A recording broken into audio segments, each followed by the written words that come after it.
Good morning, everybody, and welcome to the Children, Young People and Families Cabinet panel. I will make an announcement before we start. This is due to the coronavirus pandemic, the Council will be holding this meeting electronically in accordance with the relevant regulations. Members of the public may also attend this meeting in an electronic capacity, and there is a link on the Council's website for them to do so. Members of this meeting are asked to keep their microphones and cameras off until called to speak, and to switch their microphone and cameras off once they have finished speaking. To indicate a wish to speak, members should request to do so using the chat function. At the end of the debate on each item of business, there will be a vote. Members should vote using the chat function by indicating for, against, or abstain. I will declare the results after each vote. Officers are in attendance but will keep their cameras and microphones switched off unless asked to speak. Breaks will be incorporated into the meeting as appropriate. So immediately have a hand up. Nigel, did you want to say something? Not yet, Chair, sorry. No, sorry, your hand went up. Great, thank you. So welcome to everybody, and we have a new member to the panel who is Karen Hastrick. I'm not quite sure if Karen's here yet, but she hopefully will be coming along later. There's been no membership changes. I have received no apologies at this time. And as far as I'm aware, nobody has declared a pecuniary interest or an ordinary interest. Does anybody want to declare anything? Could I ask members if they have an interest to declare that they do so at a particular item, if that's relevant? Thank you. So I'll now move on to the minutes of the previous meeting, which was held on the 15th of September. Please could you indicate in chat whether you have any questions initially or comments?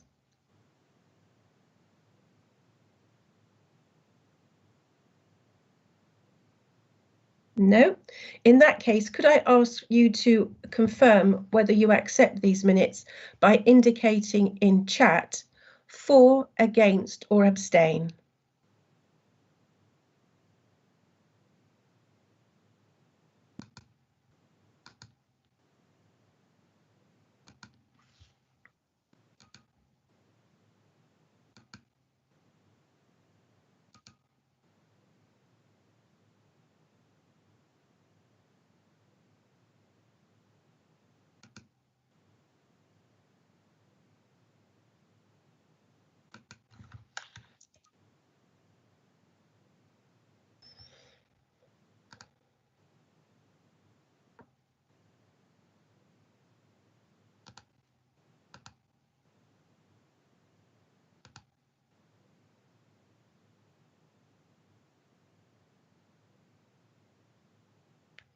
Okay, thank you. I think those have been approved. Thank you. Item 2 is public petitions. There have been none. And now we'll therefore go on to the reports to the meeting. Our first report is around special educational needs and disabilities information, advice and support, and establishing an enhanced integrated service to help families and professional children's services. And Marion Ingram, Operations Director, Specialist Services, will be presenting. Marion.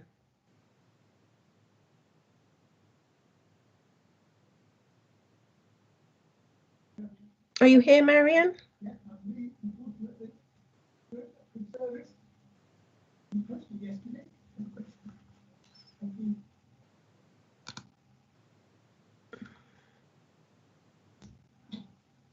Okay.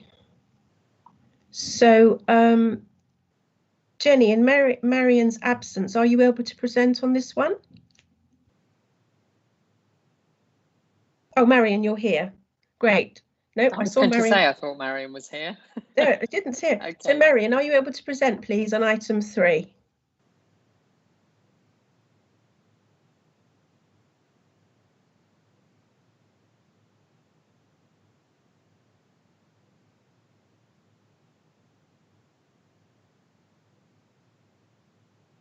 Marion, are you there? Yep, I'm here now. Sorry, I'm having rather bad technology this morning. Okay, that's cool. Everybody else is as well, I think, so that's fine. So I'm assuming you're going to put your camera on, you're going to keep it. Oh, there we are, you're there. Yep, but I'm on my telephone. Okay. Because I've had to move across to my telephone. All right then. So you can turn your camera off if that's easier for you, but if you want to present, that would be great. Right, okay. I also haven't got the paper in front of me. So I'm still trying to get into that as well. So what we have is we have 2 information and advice services for children with special educational needs and disabilities. One of those services is called the Kids Hubs, and that was established over 10 years ago as part of the Aim Higher for Disabled Children. And it was set up for disabled children and their families to go for information, advice, and support. And we used to support families to access the Short Breaks local offer through the hub. And then when the 2014 Act, Children and Families Act happened, we were required, it was a statutory duty, that we set up an information and advice service for children with special educational needs and disabilities. And the focus of that service was very much SEN, so special educational needs rather than disability. Since about 2017, so over the last 3 years, we've been thinking within the service and with providers and with families about whether or not we need 2 distinct services and whether actually that is the most clear and helpful thing for families.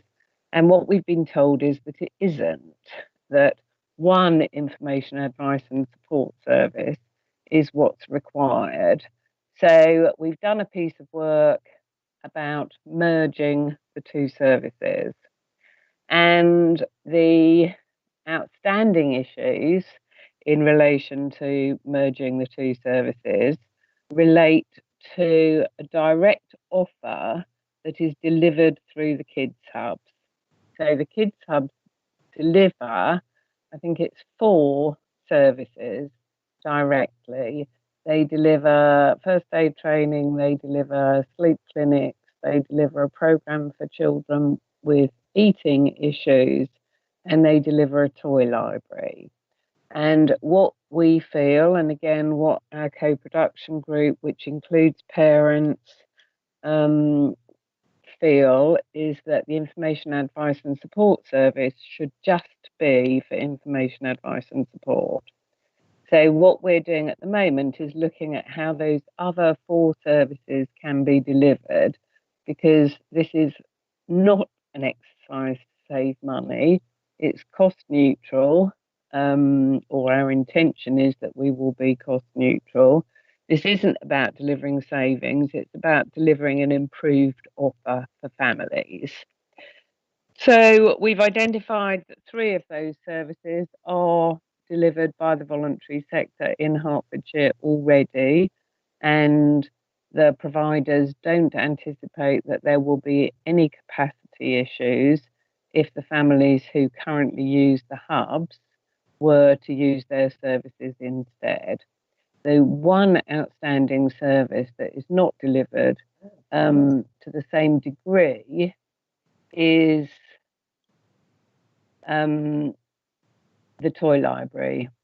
So we are still working on how we will continue to deliver the toy library going forward.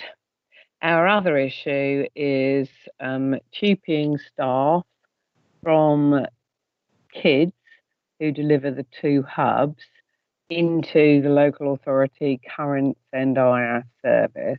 But we are talking about 4 part-time members of staff. So we don't anticipate that that's going to result in significant extra costs. So what we believe is that we will have a better offer for families because it will be clearer. There will be a single pathway for information, advice and support. It will provide a better offer with an enhanced reach, we believe. So that's what we're proposing. Okay, thanks very much, Marion. Okay, I have Nigel Bell and then Dee. Thank you, Chair, and thanks, Marion. Can you hear me? Yes, Yep. we can. Yeah, sorry, and thanks, Marion, for the presentation. And I do obviously hear, most importantly, that you say you're pleased to say it's not just, or it isn't at all about money saving, and that's fine. And overall, I mean, we do support the overall plans of bringing them together. Obviously, on the 2P, yes, I hope that goes ahead okay. I did have a couple of questions, though, although we overall support it. On, for example, the survey, do we feel that the survey that was done, it was enough, that the 232 responses are significant enough to accept this? And I appreciate that HCPI, the parents group, overall support the proposals. And I don't know if you can come back on that. And also, I did point out, and I pointed out to Jenny, I think it was 4.5. Where are we? Which do not withdraw. Oh, if a question about the viable alternatives. For example, you've got voluntary stroke community providers, and then we're hoping that family centres will be able to provide, you know, any alternatives in the future. So I don't know if you can comment on that. And you mentioned later in the report about the 25 SEND champions across the family service. Is that going to come into it? Thanks. So in relation to the numbers, we do think it's enough because it's not the first time we've consulted on it. As I said, we have been talking to families, talking to service users and talking to providers since the summer of 2017 about this proposal. And although the hubs are a well-loved service by the families who use them, if you look across the whole of Hertfordshire and the number of families with SEND, that is a very small percentage that use them. I think when they were established, we had originally wanted 3 drop-in centres. The Aiming High money only went to 2. And I think a drop-in centre in a place like Hertfordshire is very different to a drop-in centre in a smaller authority. So it's a drop-in centre for families who live within a particular radius of the hub. So yes, we do believe that the consultation is valid and it is based on other conversation. And it was, interestingly, it was HPCI members who actually lobbied to set those hubs up in the very first place. So they have moved in terms of what they now believe is best for families. In terms of the family centres, it's the toy library that we're looking at. So what Kids Hub have is they have something like £8,000 to £10,000 worth of equipment, which they loan out to families. And a lot of that is through stay and play activities. And so what we are talking to them about and what we're talking to a range of providers about, including family centres, is whether or not they can be the place, because family centres do stay and play. Stay and play is part of the family centre core business in a normal year. So could we buy the equipment off kids and distribute it across our family centres? That is one of the things that we are looking at. We know that a number of our family centres would have storage issues, so we're looking at how we would provide the storage, because some of the equipment is double buggies and things like that, or modified buggies. So it is quite big.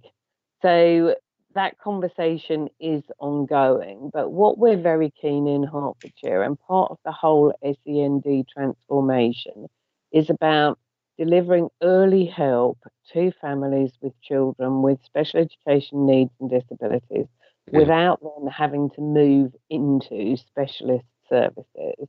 And so if we can persuade the family centres to take on some of this activity, that will be good for families, because it will be about them accessing support and help early. And one of our family centres does currently have a toy library for disabled children. So there is a model that we could replicate. We do have 25 SEND champions across the family centres. And again, that's about trying to enable families to get that early help, so they can access the same resource as any other parent, but they can get the specialist support and advice that they need. And that's what part of the SEND transformation is. And there's a whole SEND early years program, which is about upskilling, which includes upskilling family centres. And so having the toy library delivered would be part of that broader offer. But it's not the only thing we're exploring. We're also exploring whether the overnight short break settings could be used. We're exploring whether the DSPL networks could be used. But we are working to a timeline of being clear by the end of December where those toy libraries are going to be delivered from. We're also working at the moment to do things so like the sleep support.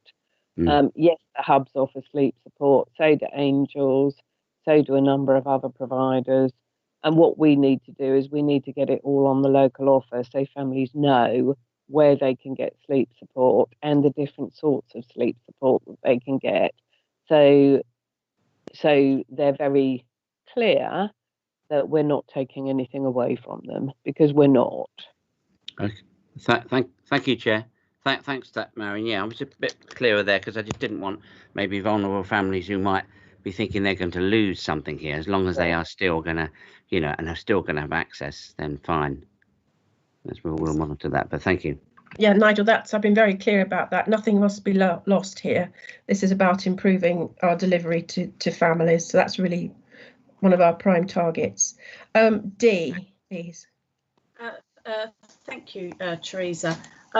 Clearly, by merging these two services together, it can only be a win-win situation going forward. At the end of the day, if we're making it easier for parents to have a single point of access, which must be easier for them, with children with disabilities, and, if they can get the help, advice and support that they need, I'm all in favour for that. So well done for the officers for bringing this report forward. Thank you very much. Thank you. Thank you. Thanks, Dee. Thank you. Mark. Good morning, Terry. Good morning, everybody. Morning. Thank you very much. First of all, I must say I think SENDIAS is an excellent organisation. When I've been dealing with casework, I've had contact with a number of their officers. What came as a surprise, and I actually learnt this through HPCI, is what a small dedicated team they are. I imagined them to be much larger than they are, and they certainly push above their weight.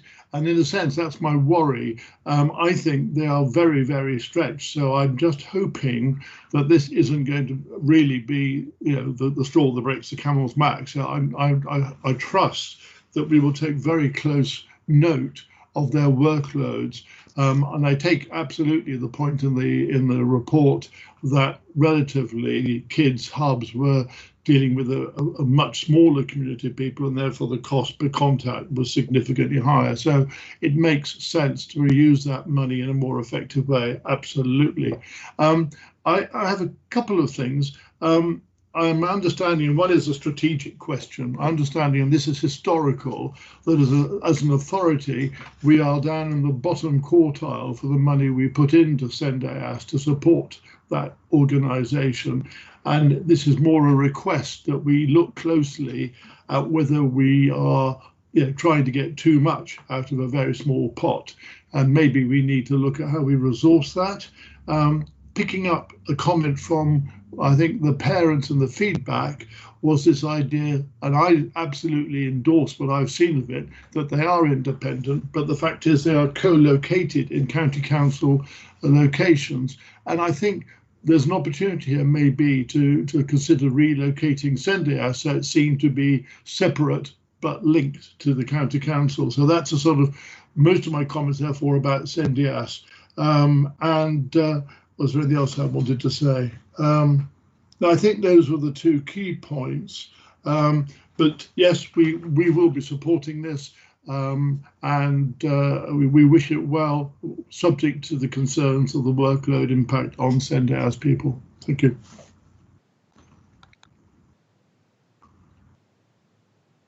Did you want me to respond to that? Yes, please. Well, I don't know. Yes, please. Yes.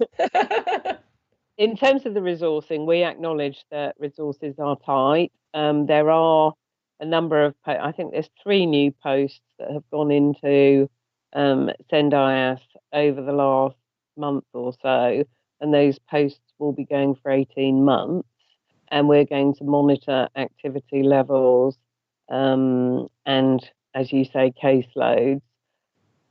We do anticipate that having the kids workers located with Sendai House will reduce their unit costs and enable them to deal with more of the activity that is ongoing instead of waiting for somebody to drop in or waiting for a telephone call. So yes, it's an issue that we're aware of, Mark, the caseloads and the capacity of Sendai House, and it is something that we're watching. In terms of the whole independence conversation, we are considering whether or not we would want to move them out of County Hall. At the moment, they are not located anywhere near the SEN services, the special educational needs services, which is where their independence is most required. So they are, and they're managed in different parts of the service. But we are consistently looking at that question about independence, to the extent that we're also looking at whether or not we would want to outsource the service, possibly into the voluntary sector. So we're looking at what other local authorities have done, where it has been outsourced, where it is working. So yes, again, that is something that we're looking at. Okay, thanks, Marion. Anthony.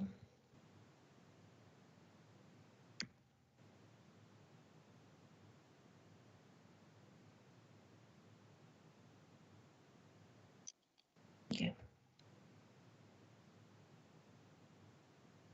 Anthony, I think you might be on mute.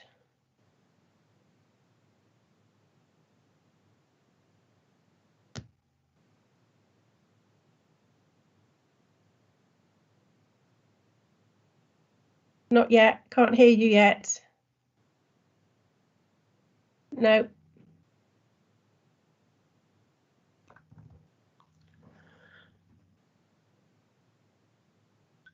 Any good? Can officers unmute Councillor Rowlands at all?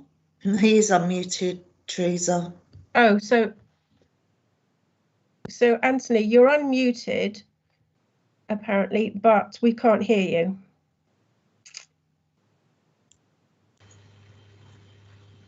Do you want to type your question? And whilst you're doing that, Tina, would you like to come in? Thank you, Chair. You mentioned, Marion, several times the voluntary sector.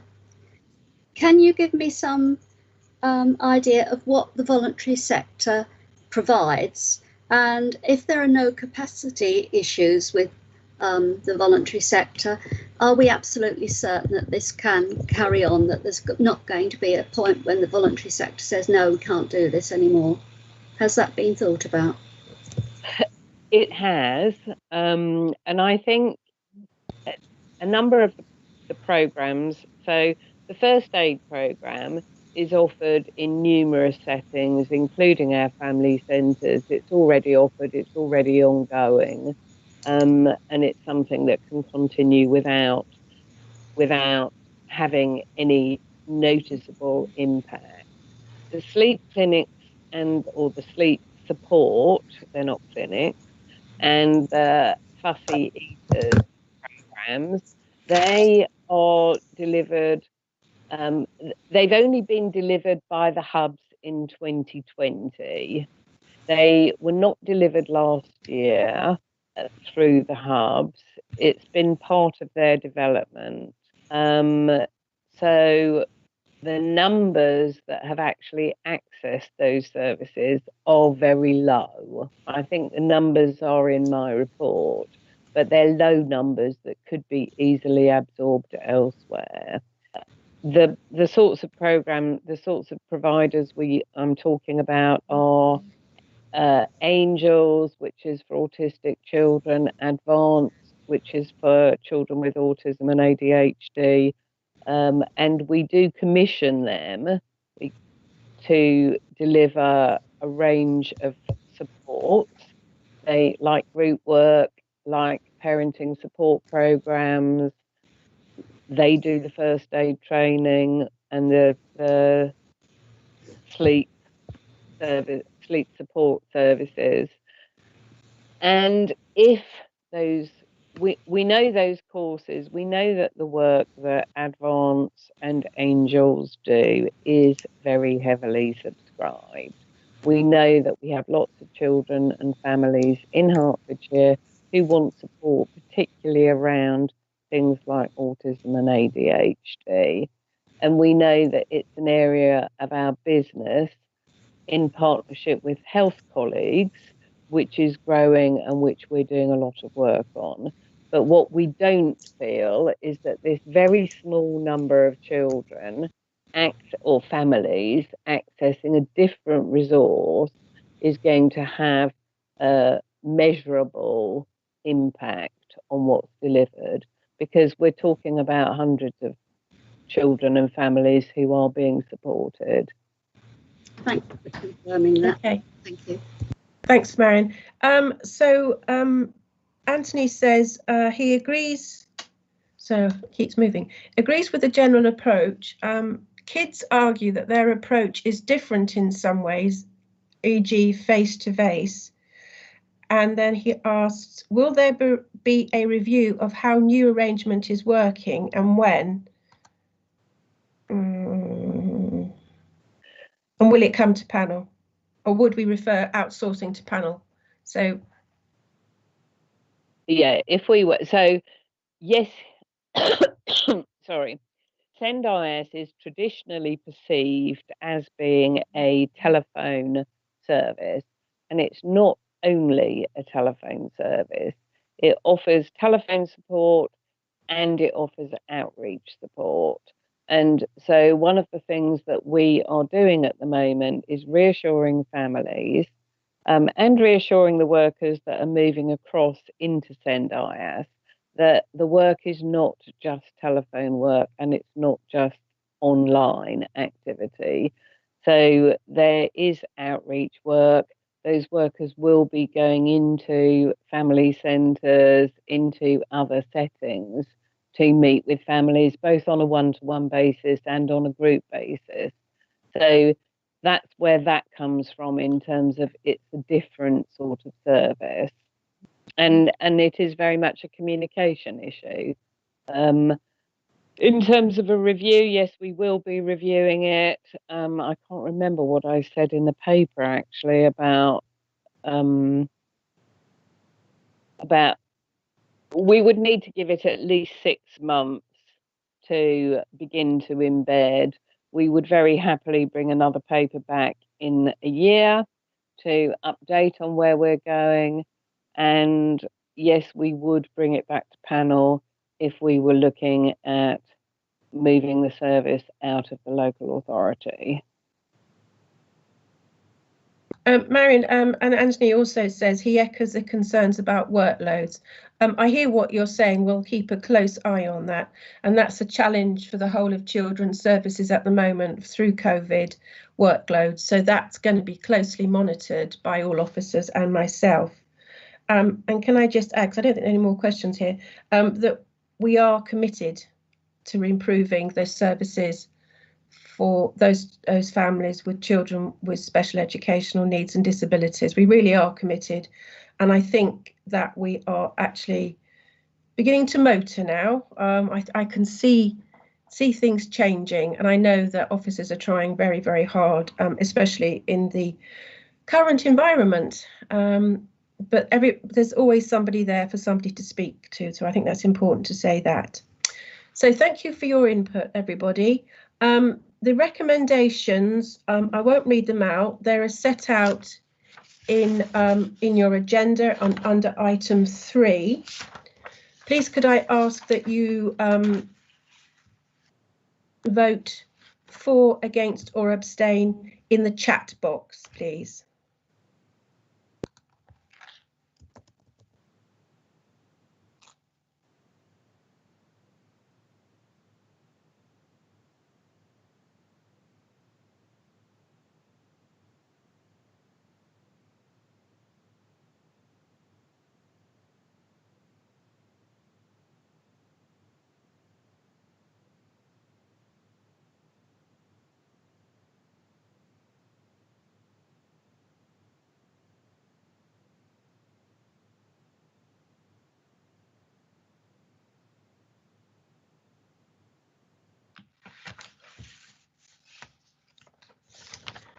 Okay, thank you very much. That's been approved.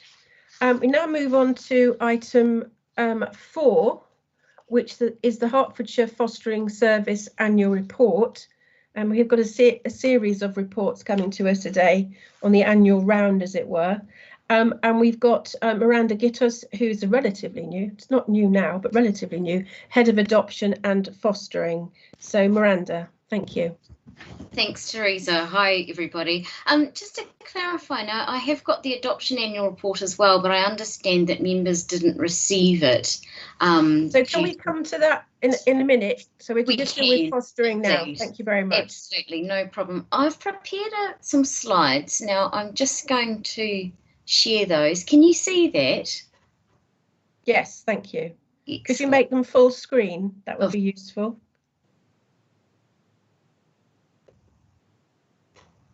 Brilliant. Right, I'm just going to have to go through. There we go. Excellent. So the key sort of headlines in terms of the fostering service really for sort of 2019 to 2020 is up until around about January 2020, I would say performance mirrored the national picture, which you probably all know has been that it's been difficult to recruit foster carers. But starting in December, we've had a refresh of the fostering strategy, and sort of late January, early February, we started to see early signs of some improved results in terms of inquiries for people wanting to foster as a result of some of the things we're doing for the strategy. So the sort of the key sort of headline in terms of the fostering service, I would say, is it feels like it's been a year of two halves, really. So with the first half maybe not being quite as strong, but the second half of the year, as a result of the things we're doing with the fostering strategy, looking a lot stronger. So just to give you a bit of brief background, so we have a joint adoption and fostering recruitment team, and during 2019 to 2020, 195 inquiries were taken by that team for people interested in fostering. We have 4 locality-based fostering teams, and they undertake the assessments of all prospective foster carers and provide ongoing support, and are allocated to a foster carer and provide them with support support throughout their fostering career. And during 2019 to 2020, we had 25 foster carers approved. And then we have the specialist ARC team, Attachment Regulation Competency team. So they lead in embedding a trauma-informed practice across fostering. They deliver training and they support practitioners to practice in that way. And they also manage our Mockingbird Hubs. So we have 4 Mockingbird Hubs in Hertfordshire. They're very strong and it's been very successful. So for those of you who don't know about Mockingbird Hubs, it's basically a model where you have very experienced foster carers, and you can see on the diagram there, I've sort of put them in the middle, and they support a number of families fostering by providing respite and activities for children, sometimes overnight respite, and support to foster carers. And what they do is sort of mirror what you'd get from a traditional extended family, really. You could think about them like a grandparent or an aunt. There's somebody that can give families respite, give them guidance, give them support, and they're experienced foster carers. So we've successfully sort of developed and consolidated our 4 Mockingbird Hubs over this past year. In terms of our stay and put arrangements, so that's when children who are looked after sort of turn 18. At the 31st of March 2020, we had 81 care leavers over the age of 18 who were in former fostering or supported lodges under stay and put arrangements, so they were able to stay with their carers and continue to get that support that you would give to your own children. You know, we all know that once they turn 18, they still need a lot of support. So the fostering service recruit and assess and approve carers for staying put arrangements, and work hard to keep children with carers where that's appropriate beyond the age of 18. In terms of participation, so the services encourages strong participation in working in partnership with foster carers, and certainly with the fostering strategy, that's been really, really key. There's been a lot of consultation and partnership working. We have the Fostering Forum, which is chaired by one of our experienced foster carers, and on the forum we have foster carers, senior managers, members, and representatives from children's social work teams and services. It has quite a significant influence on practice and policy development and on the things that we're doing day to day, and also sort of what we're developing in the service. We have cafe conversations, which are regular, more informal meetings where carers can provide feedback and suggest service improvements and share their experiences. They're held in between forums, and information from cafe conversations is sent to the forum for discussion. We have foster carers on all of our task and finish groups, and during 2019 to 2020 under our Good to Great, which is sort of now changing, all the task and finish groups involve foster carers sort of working on initiatives with us to improve services. And each fostering team facilitates regular support groups for carers in their areas. So we have a culture of absolute sort of participation and working in partnership with our carers throughout the service. In terms of performance for 2019 to 2020, as I said at the beginning, I think it's absolutely been a year of 2 halves, really. Performance up until 2020 was not as it mirrored the national picture, really, which has been nationally, it has been difficult for local authorities to recruit foster carers. And you can see from the figures there that we were not sort of meeting the targets that we perhaps would have liked to have met. However, from January, we started our fostering strategy refresh, and we had what we call a boost phase. So that involved 10 task and finish groups in total, working on reviewing on a sort of root and branch review of every part of the service. So looking at everything we do, right from how we receive inquiries at that very, very first initial phase, right through to sort of how we undertake our assessments, how we support our carers, what we do when carers leave, how we collate that information, what we do about that, how we measure our data and our outcomes, what we're paying carers, how the allowances, we've had a review of allowances. So at the end of April 2020, we were sort of firmly into the boost phase, or sort of with the task and finish groups sort of working at each part of the service. And I'm pleased to be able to say that as a result of that, and as a result of a much stronger recruitment focus, from January, things have started to turn around a bit, and we have seen an increase in inquiries and contacts in the service. And you can see from that little table there on the right that it has been month on month an increase from last year. So we had some particularly, we had 2 new comms officers which joined in September, and they did 3 very strong campaigns: Chance to Thrive, Something's Missing over Christmas, and then Stormy Waters. And you might well have seen a lot of the advertising that they've put out. And that, along with a focus on LGBT Week in March, started to see a turnaround in terms of inquiries at the front door.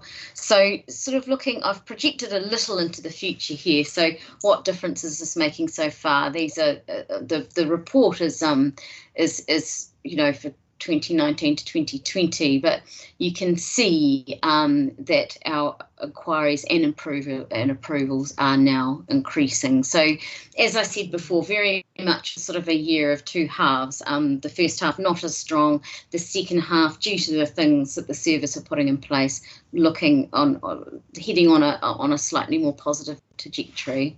So in terms of our key objectives for the year, for this year, we have quite an ambitious recruitment target of 60 carers, and we're working very strongly every week towards that, with a sort of weekly focus, weekly performance meeting looking at that. This sort of looking back, because this report sort of covers the last financial year, at April we were looking to launch Hertfordshire's new fostering strategy, based on further consultation and findings from that first initial boost phase of the strategy, and based on further work with foster carers. And I'm pleased to be able to say we've launched that successfully last week. The next plan for the year is to trial a reflective fostering model research program in association with the DFE, the Department for Education, the Anna Freud Centre, UCL and the University of Hertfordshire. So that's going to be commencing in between February and March 2021, to set up 2 further Mockingbird Hubs in addition to the 4 hubs that we have, and to continue to target our recruitment to build a diverse group of foster carers that is reflective of our children looked after in Hertfordshire. So that's just a very, very sort of brief précis of the report, if you'd like to ask any questions. I'll leave the slides up because in case you want to hear the adoption report. Okay, fine. Thank you very much, Miranda. Obviously, it's been a difficult year with COVID and lockdown and up then and lockdown again. So I think you're doing terrifically well, and I know that the children are happy, which is the most important thing.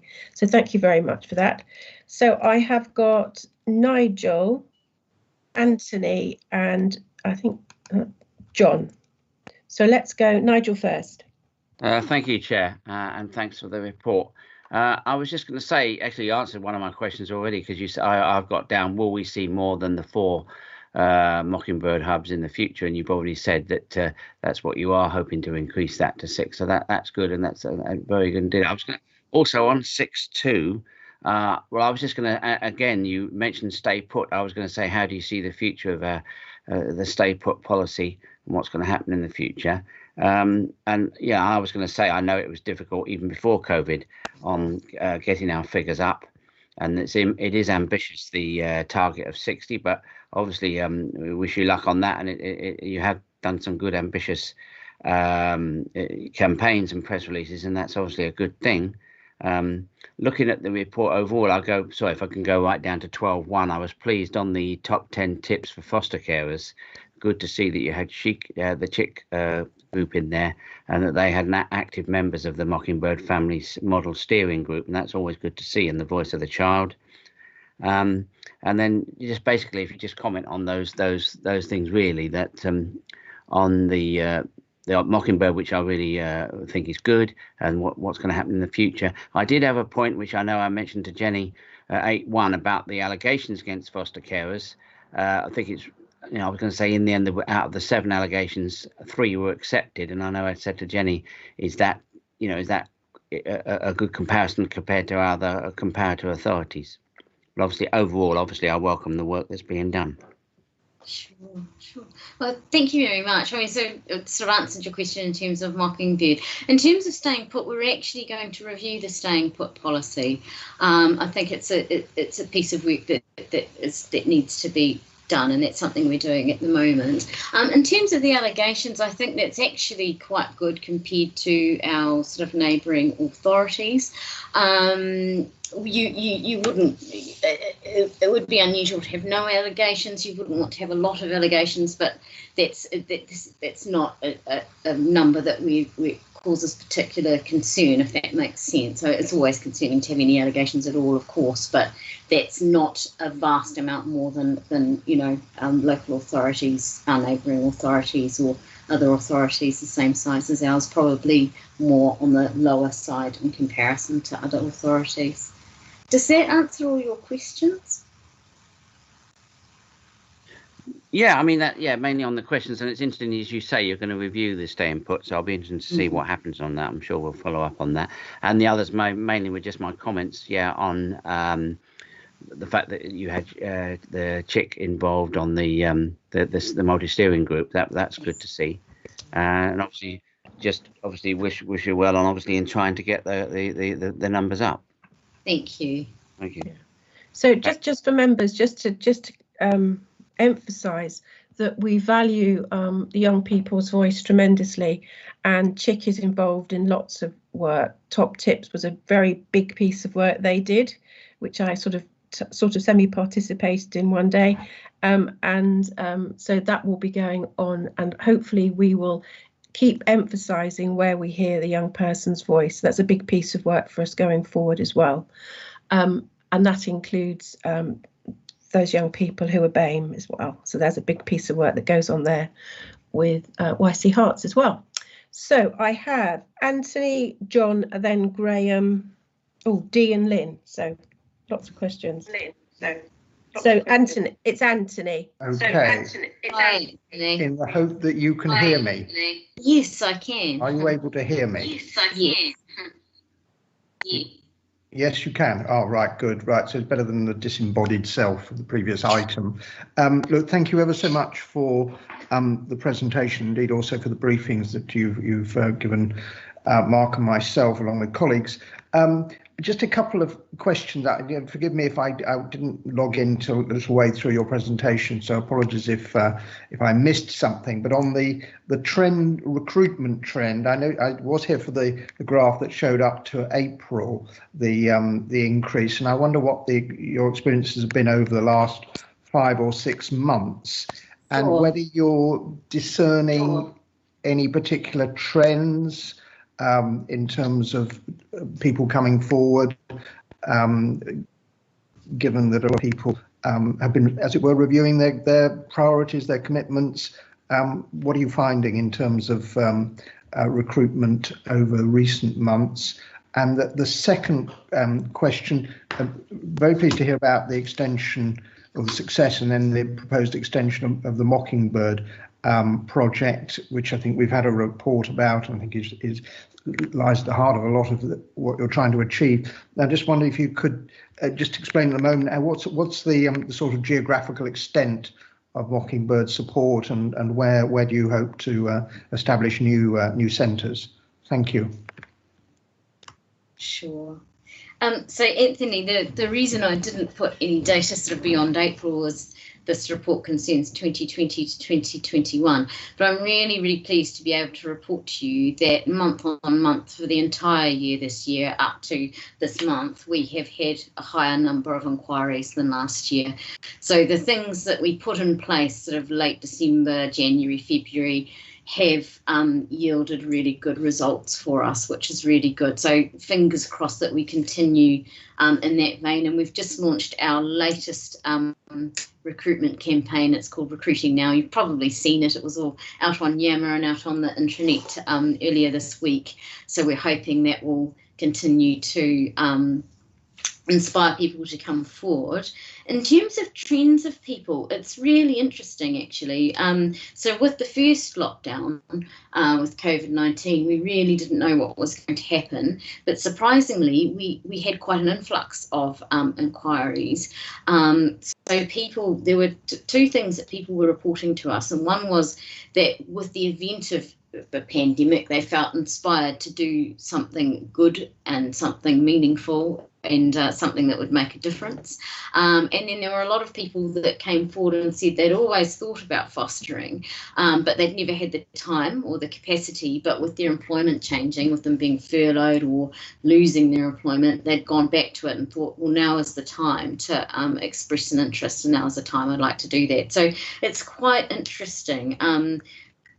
With the sort of last sort of from sort of March, really, we have had quite a few people contacting us really as a result of the pandemic. We don't know how that will go moving forward. We hope that people continue to do so, and certainly our recruitment campaign is aimed around those people who might have time on their hands and might have thought of fostering in the past and be thinking about it again. So we'll have to see how we go with that. In terms of Mockingbird, it's a combination of trying to spread the support out around the county, but also getting the right people, because it's a particular type of carer with a particular type of skill that we need to be a Mockingbird Hub carer. So it's balancing who have we got that's got those skills, that actually wants to do it, because it's a different type of role. You don't have children placed with you all the time, and some of our experienced carers would prefer to continue to have children with all the time rather than be doing that support role. So it is a balance between sort of trying to get the right geographical locations, but also absolutely the right people so that it works. So that's what we're working on right now. Does that answer your questions, Anthony? Yeah. Okay. Yes, thank you very much indeed. Sounds good. You're still there, Anthony. Great. So thanks, Miranda. So now we're moving on to John, please. Chairman, thank you. Can I make a comment first, and then I've got a question which might be quite naive, but it's something that I'd like to ask. First of all, my comment. Until I joined this committee, I didn't fully appreciate the pivotal role that fosterers play in protecting children in Hertfordshire. So seeing the report that we've got in front of us and seeing the progress that has been made, I find very encouraging. And it's good to see that the boost has had an impact. Very supportive of the Mockingbird Hubs, because I can imagine that fosterers coming in, the support that's granted effectively from a peer group will be very effective. So I feel very encouraged by what I've seen. But it made me ask myself a question, and I'm sure everybody else on the committee knows this, but regarding the stay-put policy, when a child is in care at the age of 18, what's our policy towards that child when it passes the age of 18? Because clearly in law, a child becomes an adult at 18, but my understanding is that in care, we have this band of 18 to 25, which is where they seem to transition over to an adult. So be interesting to understand what happens when a child passes the age of 18 and they're in foster care. Thank you. Sure. I mean, perhaps if I say a little bit, but Marion might like to come in and say a bit more. So basically, legally, we are required to support care leavers right up until the age of 25. So they're entitled to a personal advisor who's like a social worker, so their own, their own sort of key worker, their own social worker, and they're entitled to support in terms of education opportunities, in terms of therapeutic services, if needed. In terms of help the personal advisor will help them with getting accommodation, all that sort of thing, managing money, all those things, all the things that parents do for their own children when they turn 18, because as you know, there is a period, isn't there, where you don't just become fully independent overnight at age 18. So in terms of fostering and adoption, if a placement's going really well, and if the carers want to continue, first of all, if the child wants to continue living there, and if the carers want to continue, that's when we try to achieve sort of staying put arrangements. And it does work really well in terms of providing that sort of, what a family would provide for a young person when they turn 18. The challenge for us is that it can sort of take away from our supply of foster carers for younger children. So there's always that challenge for us to keep recruiting and keep sort of bringing new carers into the service. But then the benefit is it provides that stability for children beyond the age of 18. I don't know if Marion wants to say any more about sort of leaving care and talk from a broader perspective about that, or if you feel I've answered it. I do. I feel you've answered my particular point. I feel a lot more informed, and thank you very much. Thank you. Do you have anything to add quickly, Marion? I was just going to add that children if children are in foster care under staying put, they have a legal right to stay in their foster placement until the age of 21. Whilst they have the legal right, the local authority doesn't necessarily have the resources. And what we've developed is a scheme whereby the foster carer continues to get their full fostering allowance for up until the child has finished their course of education. So what we didn't want was children having to move partway through A levels or partway through a college course. So they get the full allowance. After they finish their education, the allowance is reduced to the supported lodgings allowance. And that's where we're having a lot of difficulty at the moment, because foster carers feel that they're having to ask children to leave their placement because they can no longer pay their mortgage. So there's two issues about the staying put. The one is the one that Miranda raised, which is we lose a placement for a younger child because the child is no longer in care. They're 18, they're a young adult, but they're still living in that spare bedroom. So we lose a foster placement, but also we're having lots of challenges at the moment where foster carers are very clearly telling us we want to keep this child, but we can't afford to do so on Hertfordshire's current scheme. So that is why we're reviewing the scheme. Okay. But it is good for children. It's good for young people. Most of our children don't leave home at 18. Although young people on average leave home, it's rare that a young person stays in their foster placement for more than 18 months after their 18th birthday. Okay. Yeah, thank you for that additional explanation, Marion. That's really useful. So this is something that the panel will be coming back to, I suspect, in the future. Okay, Graham. Yeah, thank you. I think most of my queries, comments have already been mentioned. But Miranda, I think the Foster Carers Forum, it's really important and central to how we sort of, what we do and how we move forward. And last night was no exception, where it was very passionate and they were vibrant, and they were talking about sort of care leavers leaving the system and how they would like to see the care leaver stay with them, etc., etc. But I think between you and Marion, you've sort of answered the sort of initial questions at the moment. On the recruitment, it's good to see that you've got a communication officer in place to sort of promote your adoption and recruitment of the foster carers. And I think it's all beginning to slip into place now. Everything's just sort of working really well. And the fostering strategy refresher, I think once that's completely finished and in place after your booster, I think we'll move forward in leaps and bounds. So I think it's been really good, the presentation, plus moving forward, I think there's a lot of potential for us there. Thank you. Okay, thanks, Graham. Thank you. Dee. Thank you. John basically asked the question I was going to ask about staying put, but can I just expand on that question a little bit, please?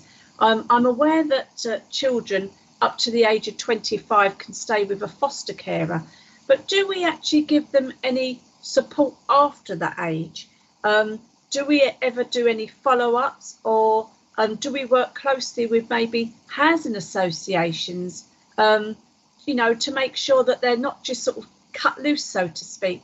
And before I finish, can I just like to say I fully endorse and fully support the 2 extra Mockingbird hubs that are going to be set up.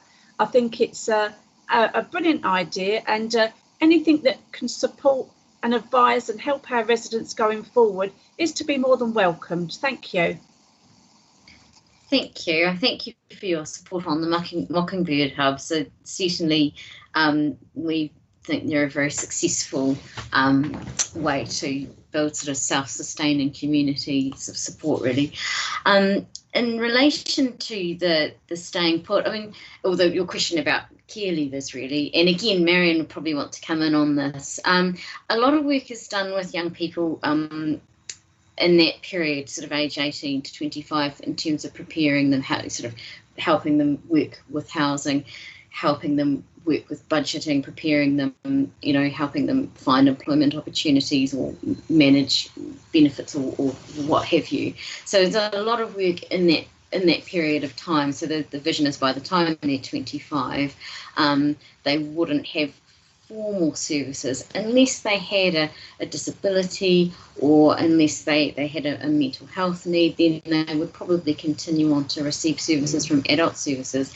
But what happens informally is a lot of the foster carers do continue to be in touch. I mean, these are children that sort of have lived with them for a long time and grown up, and they sort of become part of their families. So there's a huge amount of informal support that goes on, and we know our carers do carry on seeing, you know, care leavers sort of well beyond, for many years beyond that age informally. So Marion might want to add to that as well. I don't think I do, unless there's anything more specific. I think you've answered it, Miranda. Thank you. Just those more broad questions Marion's good at adding to. Is that okay, Dee? Absolutely. Thank you very much indeed. Thanks. Thank you. Lynn. Thank you. For anyone who read the article on the BBC site, I left care and fell through the cracks that was on a couple of days ago. Really made me think, this year more than any other year, I was wondering, do we have temporary short-term foster carers, particularly for those young people who've just gone off to university? Have they got somewhere they can come back to? Because I'm just really concerned about those young people in care with mental health issues, if they've had to go away and been isolated and then haven't got a home to come back to. So I just wondered if we did have some very short-term care lined up. Thank you.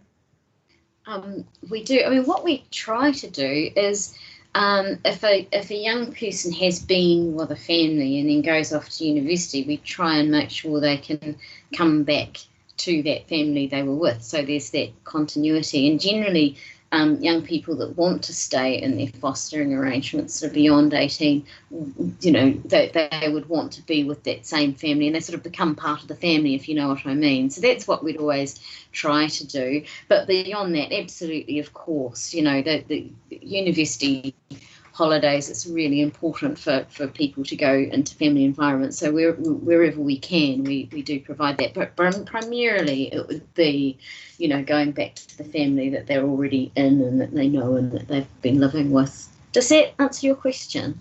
So yeah.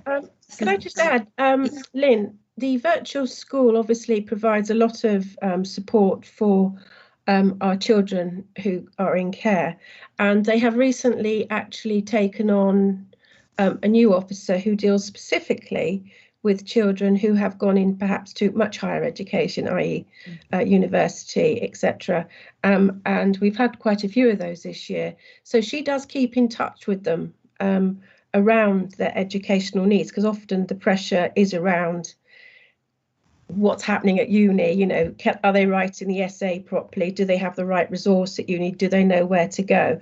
So we are giving that support as well as obviously making sure that they have somewhere to come back to. And she also facilitates them when they go up into getting the right sort of accommodation. So we do actually purchase that accommodation for them, which they only have their own private bathroom, for instance. As we know, halls can be different. So we do make sure, especially around this COVID time, that they've got that. So we are caring for them, as it were. So do take that as a positive, I hope. Is that helpful? It is. And I'd just like to say it's actually quite nice that we now are considering the children that go to university, because for too long, many of the children in care never got that far. So it's actually a credit that we've got that problem. So thank you. Yeah, so we're actually, I think it's 7, I think we're projecting 31 for September 21, and I've got 63 in my head, but I think that must be wrong. But we've got about 63 children currently doing university courses. So it's going up every year. So it's really, really good. Yeah, even got some PhD students. So thank you. So Mark, please. Oh, thank you, Terry. And yes, let me start off by saying thank you for this excellent report, and it is very encouraging, and for which Miranda and your team, you deserve a lot of congratulations and praise. I just wanted to go a little bit more into the recruitment side. Well done for getting additional applications and therefore allocating or appointing new carers. One of the challenges I recall was that getting the right mix of carers so that we can meet the sort of increasing needs of our disparate community of young children. And I wondered how well that was going. And just as a matter of interest, are we finding carers coming to us from private adoption agencies? Because it seems to me we're offering an excellent package, if that's not too crude a term. And it would make sense, I hope, that we're getting people of real quality and experience joining us. But it's really about recruitment, matching the people we want to recruit with the need that's there out there. Sure. Thanks, man. It's an interesting question in terms of recruiting a diverse range of carers. Our campaigns this year have featured our own foster carers, and we've been very, very mindful of that, and we've been very mindful to include people from different heritages, people with disabilities, people from the LGBT community. So we've really been quite sort of diverse in terms of our advertising, and our latest campaign is very much that way. And if you may have already seen things on the intranet and so forth, but we're absolutely sort of purposefully and where we can, using our own carers to talk about positive stories about fostering and how great it is, and working with carers who are from different backgrounds, so we can recruit a workforce that is reflective of the children that we're looking after. And I think that we're beginning to increase our diversity within our foster carer workforce. So it's a work in progress, but it's something that we're beginning to see some results, which is really positive. And as your question about carers from private agencies, absolutely, we do. We are getting interest from independent agencies, and I would say over the last, I know this report is concerns 2019 to 2020, but over the last couple of months, I'm the sort of agency decision maker for fostering, so I sort of sign off all the final approvals, and we've had at least one person from a private agency over the last 3 months coming forward, which is really positive. And I think the good thing is they're already caring for Hertfordshire children. They see what we're offering. They sort of talk to our social workers and things, and then they're encouraged to come across, which is really positive. And we do actively encourage that. Okay, thanks, Mark. Susan. Hello, can you hear me? Yes. Yes. Thank you. Thank you for your informative report. Most of my questions have been answered, and I think it's wonderful the work you're doing. I see it's noted that most of the training and the meetings are obviously virtual because of COVID, but I hear from a lot of parents that they're really enjoying parents' evenings and training virtually because, you know, the busyness of parents and trying to get to training. I wonder, moving forward, is it something that you would consider using virtual meetings and training? Absolutely. It's one of the things that council-wide we've done an adopt, adapt, abandon exercise, and we absolutely want to adapt this. So what we want to do moving forward is have a mixed offer of both in-person and virtual training, because you're absolutely right, the virtual training has been fantastic for busy families and things. And one of the things that we've noticed, particularly with the fostering forum, is we've had great attendance, and people have actually said, this is great, this is so great, not having to travel out in the evening. So we will absolutely want to be doing both. And interestingly enough, with the fostering panel who approve all the carers, we may even consider a mixed offer with that. So, for example, fostering reviews has worked really well on a virtual sort of platform. So again, we'd be looking at that as well, but we may want to do initial approvals in person when we get to a place when we're allowed to all meet in person again. So yeah, absolutely, we want to do a mixed offer because we found it really effective. Actually, it's been one of the good things that's come out of this situation. Okay, lovely. Thank you. Thanks, I'm Steve. sure parents will be delighted. And thank you for all your work, yourself and Marion. You're doing a wonderful job. Thank you. Thank you. Thank you. Okay, well, thank you very much for that, colleagues. So I'll now move to the recommendation, and the Cabinet panel is asked to note and comment upon the report and the proposals for service development for 2021. So could I ask you all to vote in chat for, against or abstain? Thank you very much.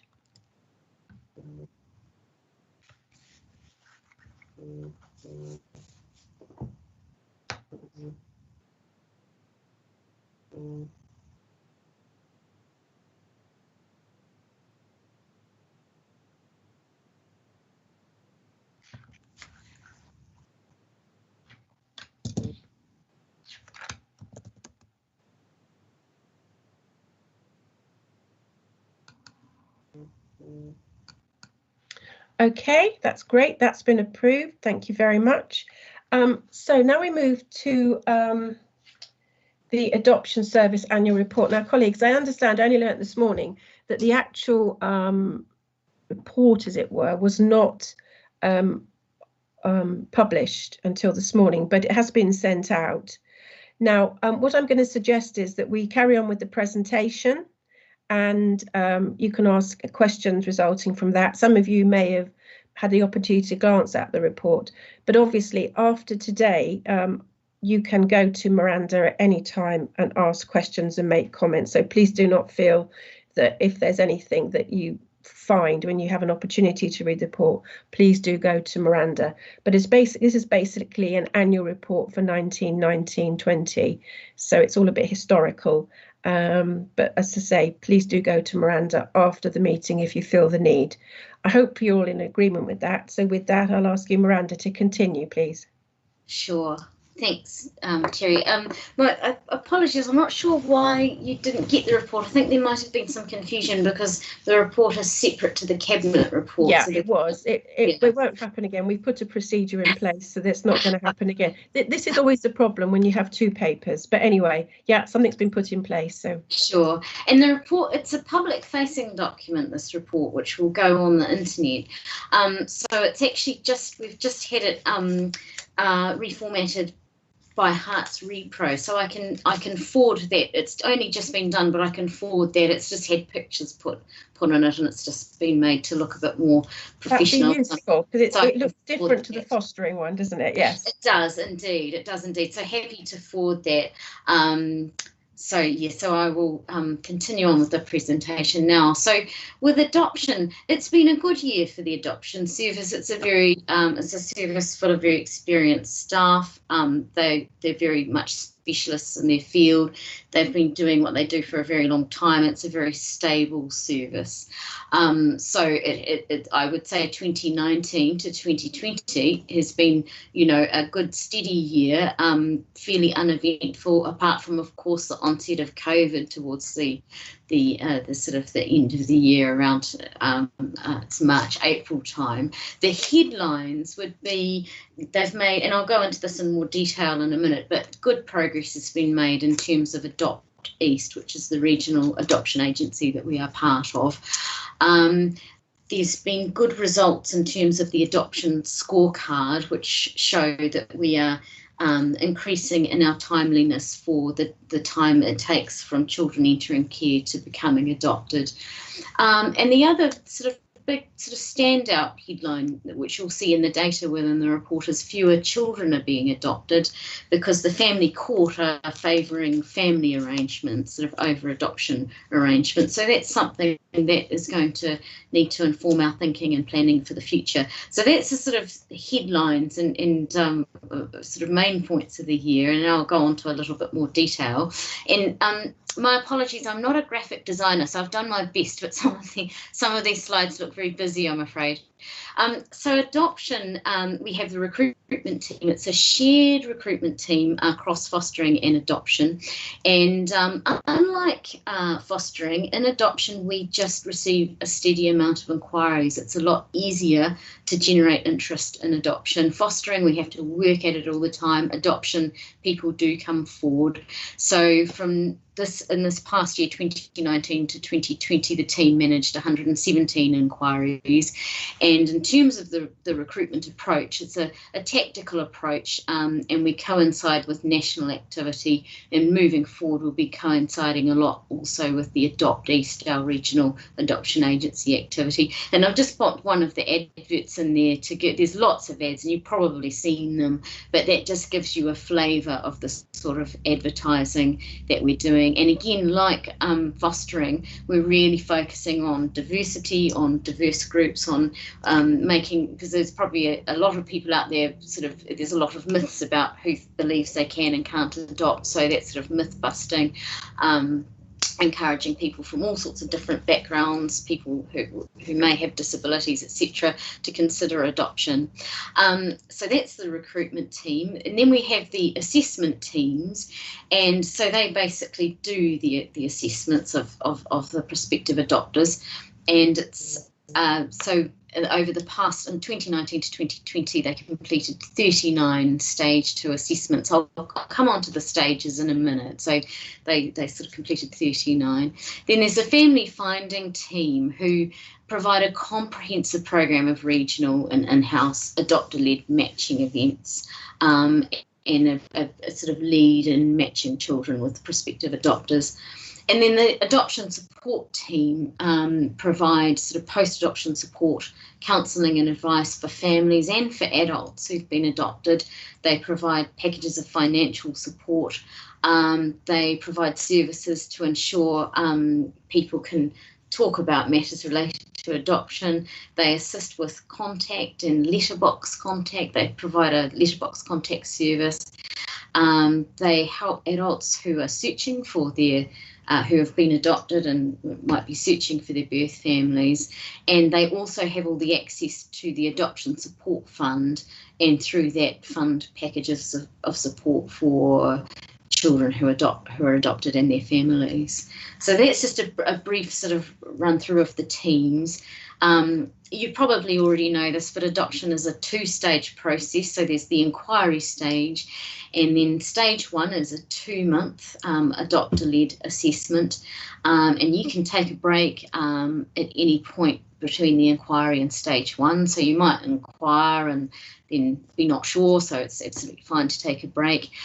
Following stage 1, we move on to stage 2, which is 4 months, and again you can take a break of up to 6 months between stage 1 and stage 2.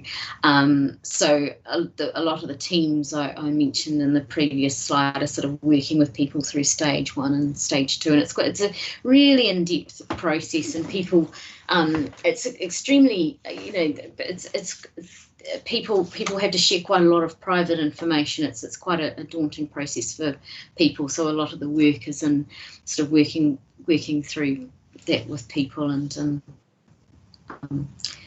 preparing them as well for the adoption ahead. So early permanence is a big focus for the service. So that's trying to place children with foster carers who are planning to adopt. So it's a foster to adopt is where carers they intend to adopt, but they are prepared to start off as foster carers and take children where it looks like the plan will be for adoption, and then eventually the children remain with them and are adopted and so it's something we're trying to do to promote placement stability, because it's a fairly obvious point, but what we know is the fewer placements children have, the better. The more if we can get them settled quickly into their permanent placement, whatever that will be, that is the best thing for them, and that gives them the best chances.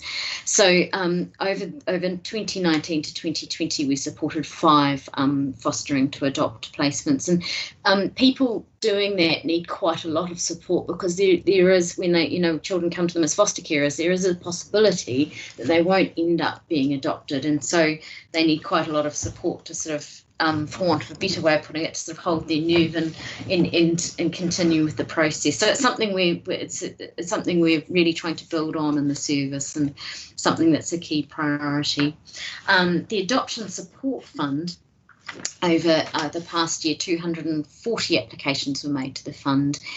And you can see there with a total of 6,779,67 being received for a range of specialist provision and assessment. So it's mainly specialist therapeutic support that is purchased for families, so counselling and therapy, particularly at different stages of life where adopted children they're often very traumatized children, or where there is questioning about their birth family or their adopted family. So it's usually sort of therapeutic intervention that's funded.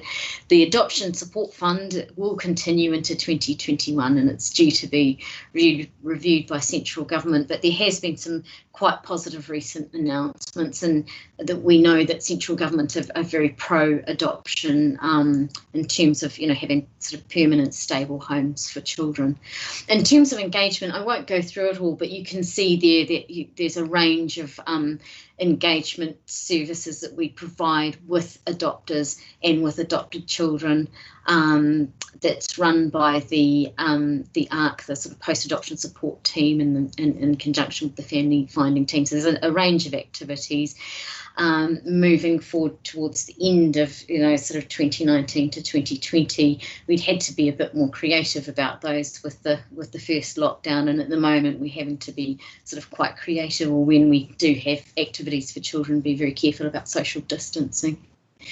And Adopt East, so over the last sort of 3 years really, there's been a lot of work towards building Adopt East, which is our regional adoption agency with our sort of partner local authorities from the East. And during 2019 to 2020, there was a lot of work that continued around the formation of Adopt East. And I'm pleased, you probably know this, but I'm pleased to be able to confirm that Adopt East went live, I think it was the week before last. So enormous amount of work that's gone into that, but that's going to be very positive for us in terms of our ability to have a sort of a greater, for want of a better expression, a greater purchasing power in terms of a greater access to sort of advertising to, you know, prospective children, prospective adopters, and also for practice sharing, because it's quite a specialised field. So already I think Adopt East is very, very helpful for our adoption teams in terms of being able to share practice. Moving on, I've just got the sort of headlines in terms of performance, and there's more detail in the report.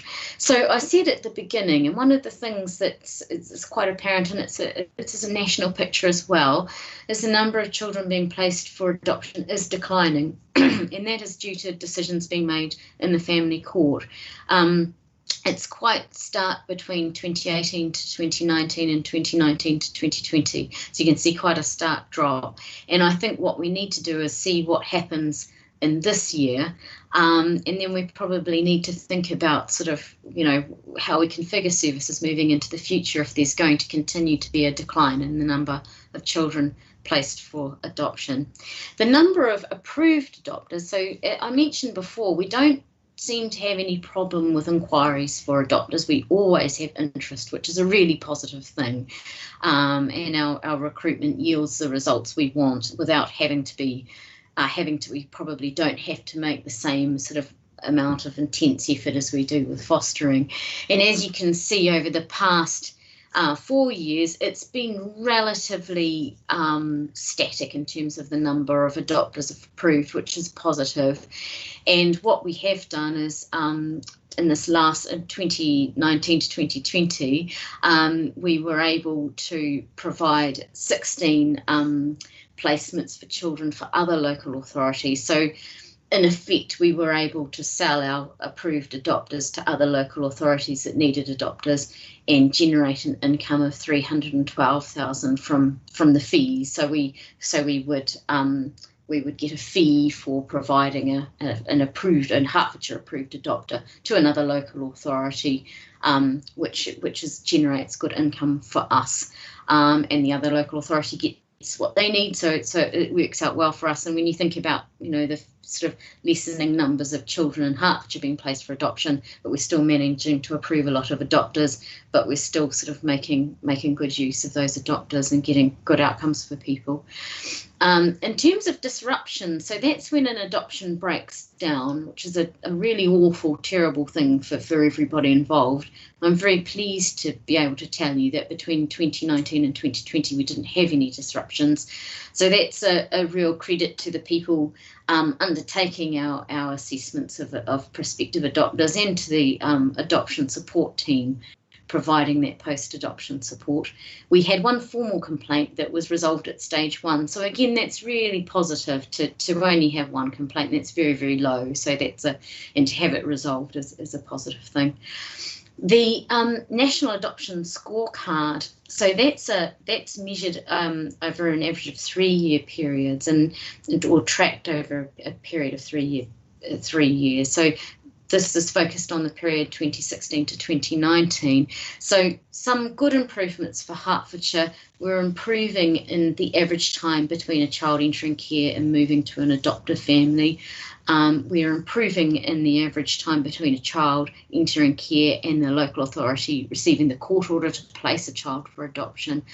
And the average time between a child entering care and obtaining a final placement order has also got faster over the past 3 years. So that's very positive, not only for the adoption service, but for children's services as a whole, because there's many teams involved in that journey from a child entering care to finally being adopted, and it requires quite a lot of work between the teams in terms of progressing cases to that point. So that's very positive results from the adoption scorecard.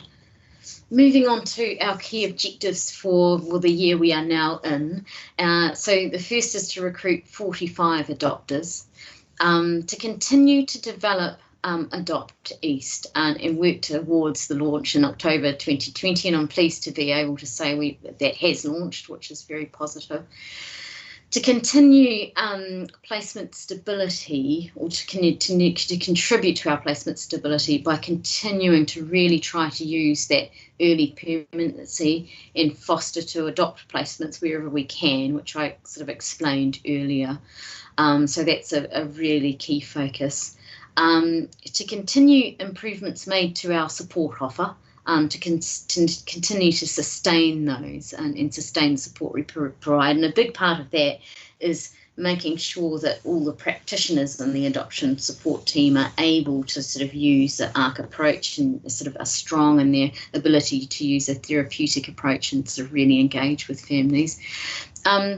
To review our arrangements in relation to contact with birth families and to consider more direct contact. So nationally, there's been a lot written and a lot of debate and thought about contact with families. Traditionally, it's been sort of more letterbox contact, and it's not something sort of open adoption or sort of face-to-face contact is not something that's been hugely considered, but research is showing that it is very beneficial, and indeed in many countries where they do what would be called a more open adoption, where there is contact with birth families, it's found to be very, very beneficial for children, and they're actually more stable in their adoptive families. So that's something we want to explore more in the service this year. And the other big plan for the service is to launch the first adoption Mockingbird Hub, which if we're able to do that, that will be the first in the UK. So that's something that's in progress at the moment. So those are the sort of key objectives, and that's a very sort of brief summary of the annual report. So if you'd like to ask any questions, I'd welcome that. Thanks, Miranda.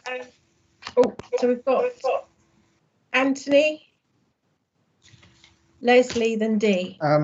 Thank you, Leslie, then Dee. Teresa, and thank you, Miranda, again. Just quickly, one or two comments.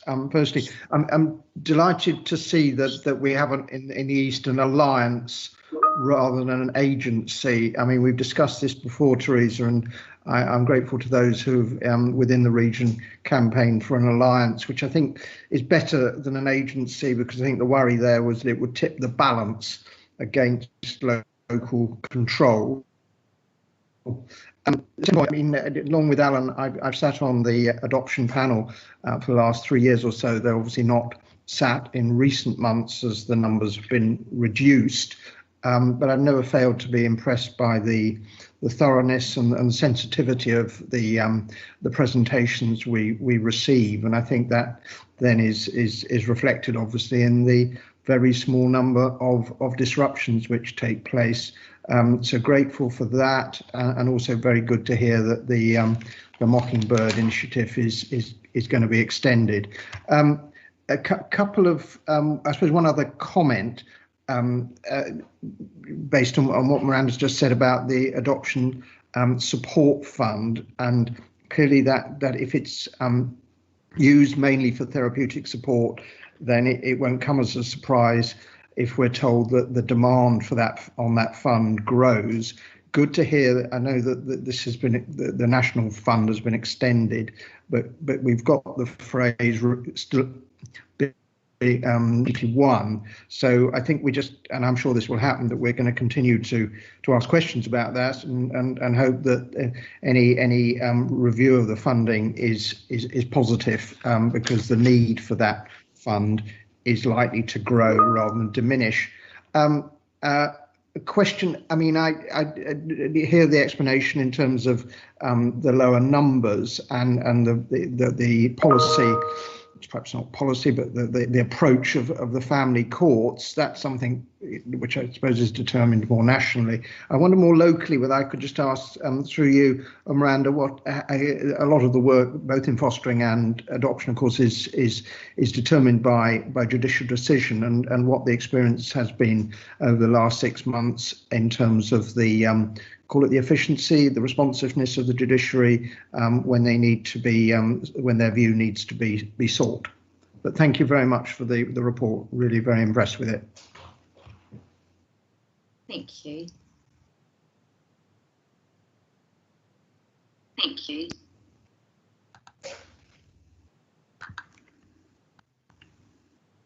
Anything to add, Miranda? I'm having trouble with my IT now. Not really. Thanks. Obviously knows a huge amount and has been very helpful. It's very accurate and very helpful. I think Jenny wanted to ask something. Jenny? I was actually to ask a question. Thanks, Terry. Thanks, Miranda. It was really just to say that panel will be aware it is a government commitment to make sure that adoption is high on the agenda. And of course, you know, all the work we do will support that, and we'll take up any new initiatives as well. And we, you know, but this is part of our broader range of permanence work. And adoption has a very, very important part to play. When Miranda, I think when you were saying about family placements, this is not children remaining in foster care, particularly younger children. We're talking about special guardianship orders, which provide an alternative and alternative form of permanency and obviously stability for children in our care. Just wanted to make that point. Thanks very much. Jenny, thank you so much for clarifying. Thank you. Can I just ask, actually, while we're on that point, we have SGOs. There's the conversations about kinship carers. Is that the same thing?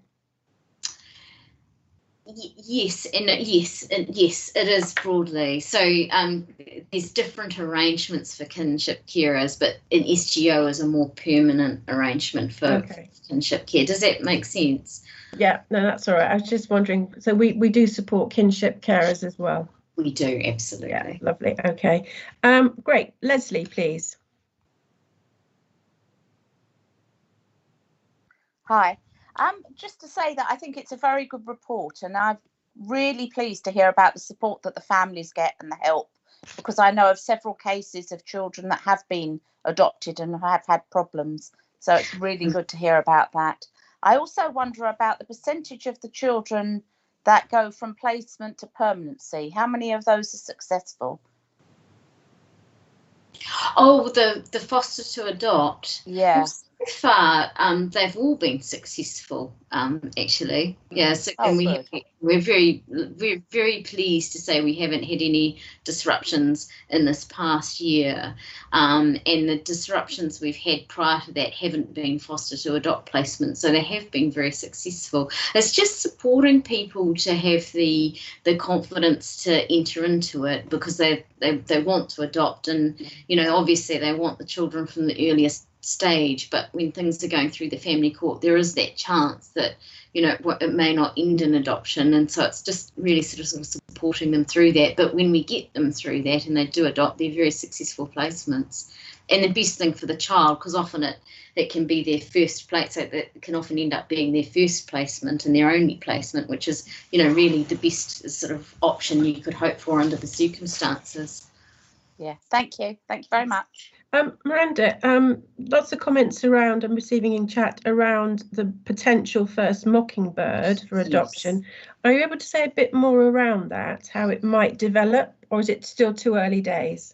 We have some identified some hub carers, so to lead it, and we're just in the process of developing that now. So it's fairly early days. One of the issues too is Mockingbird has got it's a model with a fidelity, and you have to sign up and do it in a particular way. So one of the things we're working out is how we work around that, given it was a sort of fostering model traditionally. So that's sort of where we're at with it at the moment. But to my way of thinking, one of the most difficult challenges there is finding the right people to be at the centre of the hub. So we think we've got that bit right. So that's a good positive first step, really. Yeah, okay, great, thank you. And also just to say to colleagues that of course the virtual school works with adoptive families now. So there's additional support for those young people. Yes. as with children that are fostered, because they have the same challenges. So I think it's very important. That's something relatively new in the last couple of years, and that's been going very well, I believe. So I've got Dee, then Mark. So Dee first. Thank you. I've got a two-part question here. The first part of the question is there an upper age limit for anyone to adopt a child? And the second part is, clearly it's been a very difficult year this year because of COVID. Has this impacted on the adoption service going forward? And can I just make a comment after that, please? Just to say, I totally and utterly agree with everyone else's comments about the launch of the UK's first Mockingbird Hub. I think that's brilliant. And I think, you know, officers have really gone way up and beyond in pulling this together. So thank you. Thank you. Thank you. So to answer your question, there's no formal upper age limit. So there's nothing sort of, but generally what we find is the sort of, in practice, the upper age limit would be sort of 7, 8, and that would be sort of unusual. So it's generally what we find is it's younger children that are adopted. When children are older, it can be more challenging to settle them into adoptive placements, and it can be more challenging to find adopters who want to adopt older children. I don't know if Marion or Jenny want to sort of add anything to that at all.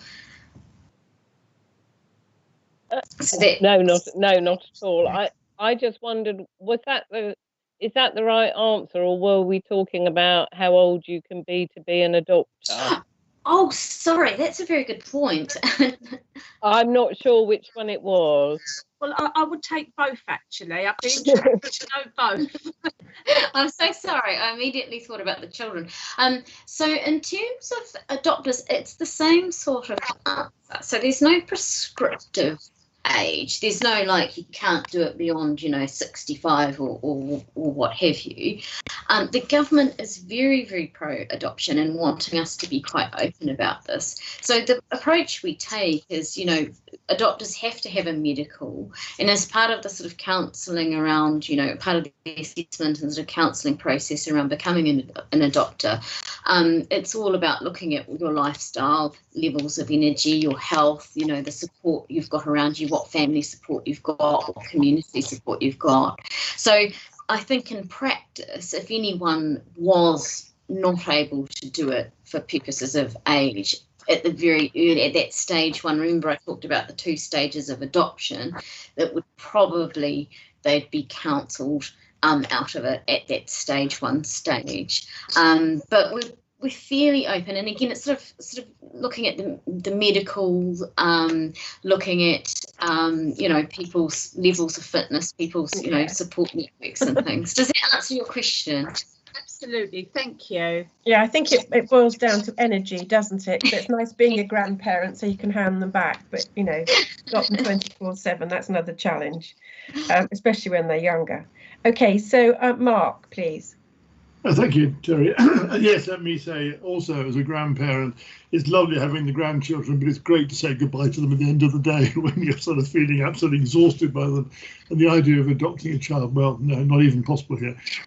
So thank you. First of all, Miranda, can I just say, I think you've done your team is doing a great piece of work in adoption, and your objectives for the year are demanding, and good luck with them, and particularly on the Mockingbird project. I think we all feel that's very exciting, and it's nice to think it's something that's radically different from elsewhere.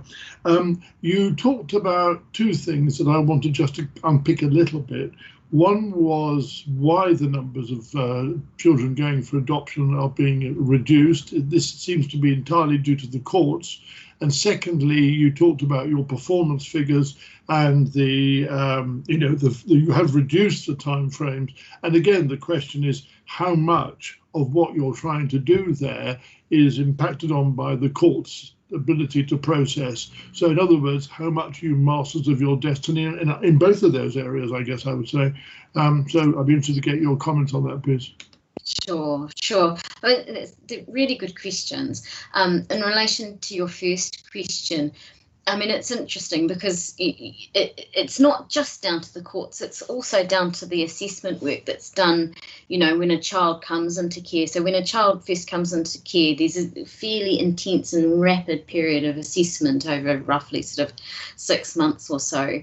And good practice is we would always try to place children within their extended families if we could, if it was viable, if it was appropriate, if it was safe, if they had capacity.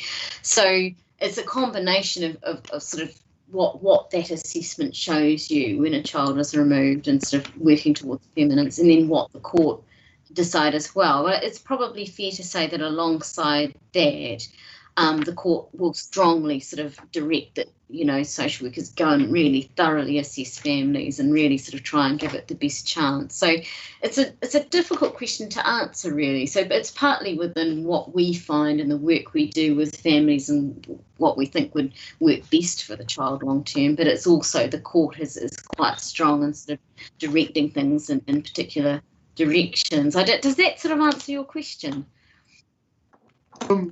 Sorry, to a degree, yes. And what I'm trying to understand is, do we see this as, if you like, a significant problem? Is that the right word to use? Because clearly we would love to see our children given permanent homes one way or another. And on the face of it, it looks like this is a challenge that we have to address. And obviously you haven't moved on to the second part, which is the performance impact. So I guess really, I just want to get sort of a quantitative answer as to what you think about the numbers reducing. Is it something that causes you concern, or do you just understand the direction of travel in the sense you just adjust the way you prepare, pardon me, you prepare our children in care for a different outcome? So Jenny, did you want to come in there? You popped up. Yes, I have popped up. I just want to say that, just reinforce, and Miranda might think differently, that adoption is a whole range of options that we have for children in care. It's a really important one. Numbers can vary from year to year. The growth in specialist guardianship orders is a positive thing. It shows that extended family are able to support, and we actually support special guardianship families a lot more. Local authorities do a lot more than in the past. I think the other thing to say for us is the impact of the numbers of young children coming into care and the impact that family safeguarding has had on that. We have more younger children staying at home than we did in years past. So I think there's a combination of things, really. And it may well be that we'll see, if there's a big national campaign, the number of adopters coming forward will grow as well. And of course, we're part of the broader Adopt East, which can take a regional approach in terms of placing and recruiting. So that's just what I wanted to add. The other thing around the courts and the delay due to the pandemic, we're doing a lot of close work locally with our judiciary, as well as inputting nationally. So I think there's been positive work there, even though obviously there's challenges because of being able to operate in a COVID safe way and making sure everybody, has their rights secured in court. So those were just those comments I wanted to make. Thank you, Terry. Okay, is that fine? Is that all right, Mark? Well, it is absolutely. I do want to make one more comment, if I may, in response to that. What I think is absolutely coming clearer year on year is that simply talking about adoption as if it's the end result of children going out of care is no longer sufficient. Yeah. No, it's not. And I think we need to somehow bring in the bigger picture so that, maybe we actually are finding permanent homes for more children, but in a different way. And I think in a way, I think this is a cultural thing. We need to almost expand the language to incorporate both those elements. And I still go back to Miranda asking about performance figures. I'm sorry, just to understand whether there is. So I'm just trying to move it on because we've got lots of heavy reports coming. So Miranda, quickly on performance. Sure. So Mark, Jenny sort of partly answered the question really Jenny. In terms of performance, over the coming year, there was a period of time during the first COVID-19 lockdown when family courts weren't hearing hearings for final adoption orders. So there was a little bit of a bottleneck in the system, but they are taking those hearings now. So we might see a slight dip in performance, but I wouldn't imagine it's anything too drastic. Also, the adoption scorecard, which I sort of detailed earlier, is averaged over a 3-year period, so it might not make that much impact at all. So yeah, so there's there has been, there was a period of time where those hearings weren't being held, but I think in the broader context of things, it won't make a huge impact. And as Jenny said, we're working really closely with the family courts in terms of their capacity and what they're hearing. Great, thank you. So Tina, and then the final question from Lynn. So Tina. Thank you, Chair. I commend this report absolutely. It is so amazing of the things you're doing. There's just one thing that you've partly answered the question, but not totally. Do prospective adopters now still expect to have a baby to adopt rather than an older child? It's interesting. When people come forward, they often have those ideas, and but in the very, very early stages, as part of the first course that they do, before we even start assessments, we're very, very clear with them about what it involves and what the landscape is, and the children and the children's experiences, and the fact that they're often children that have suffered a lot of trauma, and the age range of children. So some people still do have ideas about that they get, I don't know, they might get it off TV, or who knows, watching programs or all sorts of things. But then when they come to us and we can give them the sort of information, we do that straight away from the word go, so that their expectations are absolutely realistic. And sometimes at that point people drop out, and sometimes they don't. Thank you. Great, thanks. Lynn. Thank you. I think Jenny and Marion would be very disappointed in me if I didn't comment here. I just wanted to say that in a different life, I was involved in the legislation around special guardianship orders, and that's what inspired me to become a county councillor, to help push those through. And I know you've worked really hard, but the fact we're now seeing a real dynamic impact where kids are safely being allowed to stay with their families. So I just wanted to thank you for the work you've done there. And I think Mark was right. I think we need to have almost special guardianship sitting alongside the adoption for the report wise, because we know that that's another way that children are safely being moved out of the care system. So thank you all very much. Thank you. So I hear what you're saying about other forms of caring for, or moving on, as it were, for children in the care systems. There's also this new terminology, kinship carers. So perhaps we'll look at trying to bring something back on that. So colleagues, thank you for that. So the recommendation is the panel is asked to note and comment upon the adoption service performance and make any recommendations to the content or the proposed service development. So I think you've very clearly done that. Thank you very much. And so can I ask you to vote for, against or abstain, please?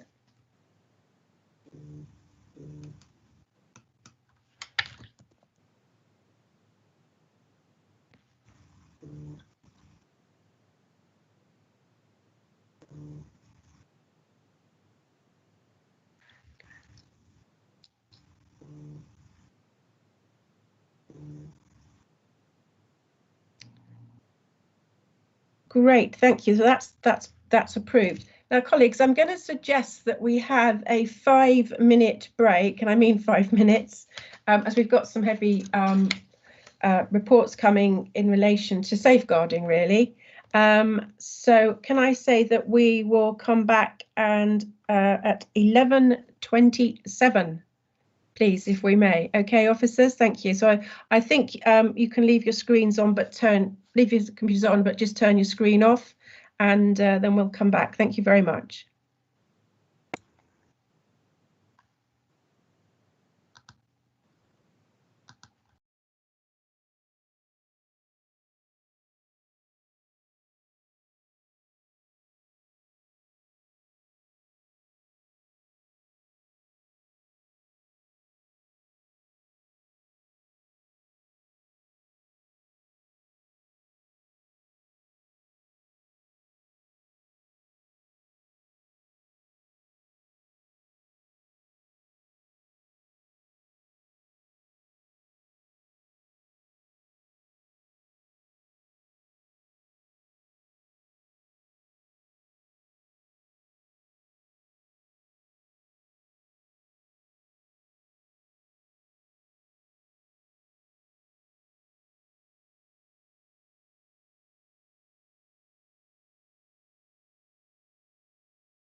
added to it.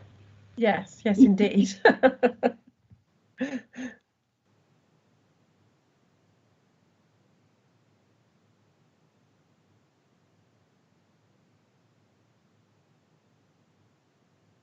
So Jenny, are you back with us? Certainly am, Terry. Great, and we're live, so there we go. Jenny, Director of Children's Services, will now give a presentation around Hertfordshire Safeguarding Children's Partnership Annual Report. So Jenny, over to you. Okay, so I'm just, Mary, I'm asking just, have we got a presentation or am I talking about the annual report? Jenny, it's just a talk through. We haven't got a presentation. Right, okay, that's absolutely fine. That's absolutely fine. Right, so members will have read the report. I'm really pleased to present it here. It's been a really interesting year for the Hertfordshire Safeguarding Children Partnership. As you know, we've changed the way we work in terms of making it, one of our main aims was to make the partnership more accessible to frontline practitioners. So we put a lot into learning and training, and this has been enhanced actually beyond the life of this report, particularly since the pandemic. We do a lot more online now, but we have local safeguarding hubs where we do practitioner training from across agencies, as well as events which are broader themed. And also we do special twilight sessions for schools as well. Another key part of what we've been doing is the work around our independent scrutineer, who picks various themes which the partnership ask her to look at, and they're based on our performance and particular areas. And you've got those summarised in the report. Finally, in terms of the report, it talks about the work of the subgroups. Again, we streamlined those over a year ago now. You've got a good summary of the work that they've been doing over the time, and that has really stood us in good stead. Again, I'm going to mention the work since April, where the partnership chaired by Matt, operational senior managers have been meeting on a weekly basis to ensure that services are coordinated to support children and families and ensure that we have safeguarding at the fore of everything we do. So I'm not going to spend any more time on the report. I do commend it to you and open that up for discussion. And obviously this links with the next item on the agenda, which is the launch of our neglect strategy. Thank you, Terry. Thank you. Nigel. Thank you, Chair. Thanks, Teresa, and thanks, Jenny, for that. And I'd like to certainly welcome this report. And I know there's been a lot of, I think the commented on our briefing was that the partnership work for this first year, even up to just March, is very impressive. And also, I'd like to thank, I was going to say at the start of the meeting, the officers and Marion's reply to my question to you, which I know went out to all county councillors, and I was very pleased that neglect, which I mentioned there, and as we all know, neglect is the most common reason that a child is subject to a child protection plan, and the fact that neglect is mentioned here, and as Jenny says, is obviously mentioned in our next report, and so I'm really pleased to see that. Yeah, I mean, lots of things I noticed in here, the very fact that the referrals up to there reduced by 6%. I'm commenting on the Section 47 investigations reduced, and learning. Again, I looked at vulnerable adolescents. Obviously, we've got a question report on that coming later as well. So, and I also liked on page 135, not a question of like, but noted the cases, Child J and Child K, and I thought that was very, very interesting and important to see. And I also thought very interesting, especially for Hertfordshire, the affluent families in quotes. And I thought I'd ended on that, so I don't know, probably Jenny can comment on that, but that's still interesting to what they say. But also a question about training on neglect. I know that will come up in the other report, but I thought that's very important. So just basically welcome the report and obviously understand that obviously this was up to March, and that I know Jenny's mentioned obviously the pandemic, and obviously we need to take that into account. And obviously looking in future for the, looking at children with disabilities and CSE and what's going to come. So yeah, I basically overall welcome the report and the points I've mentioned. Thank you.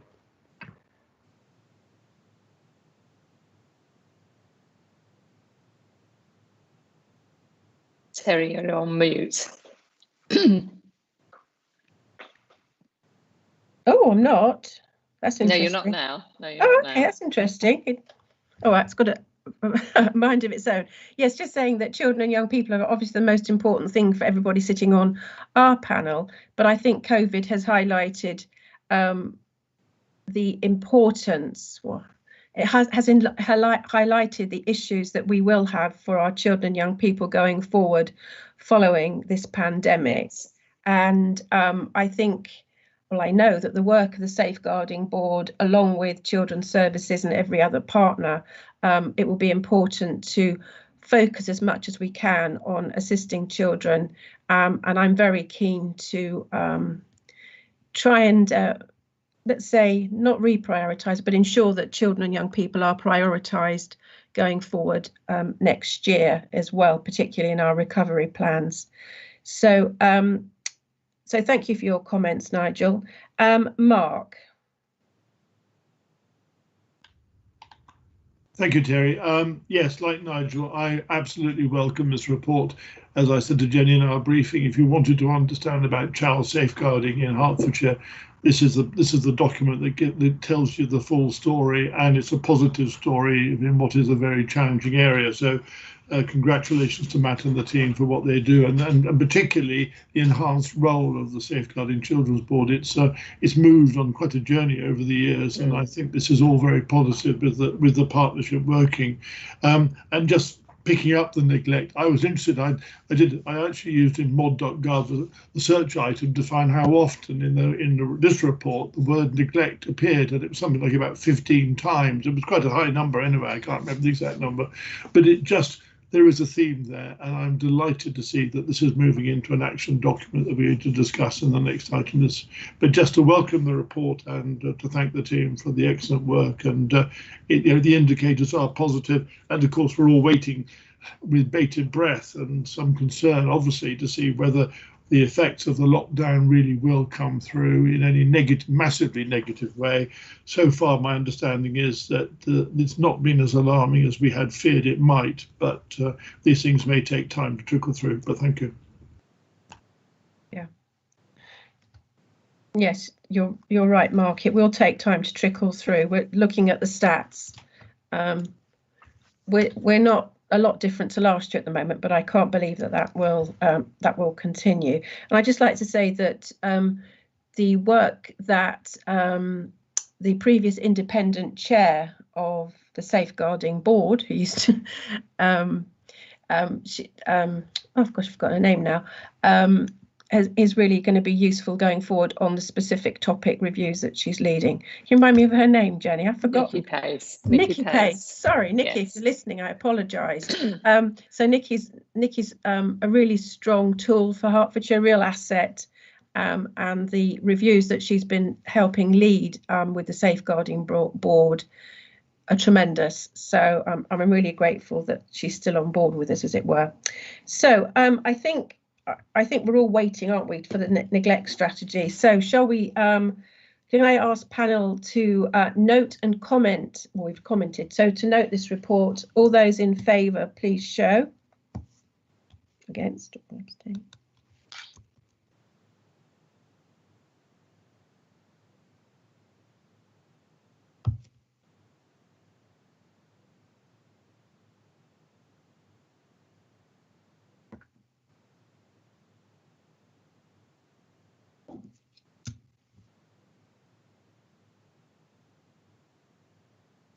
Wonderful. That's been approved. Thank you very much indeed. So we'll move on to the next item 7 on the agenda. Thank you, Jenny. To the Hertfordshire Safeguarding Partnership neglect strategy. And this, Matt Ansell, our Operations Director of Children and Families, will present this, please. Matt. Morning, members, and thank you, Terry. I think Mary is going to share a presentation for us, which I'm just going to talk through. I'm just trying to get it up, Matt. Hold on a moment, please. Thank you.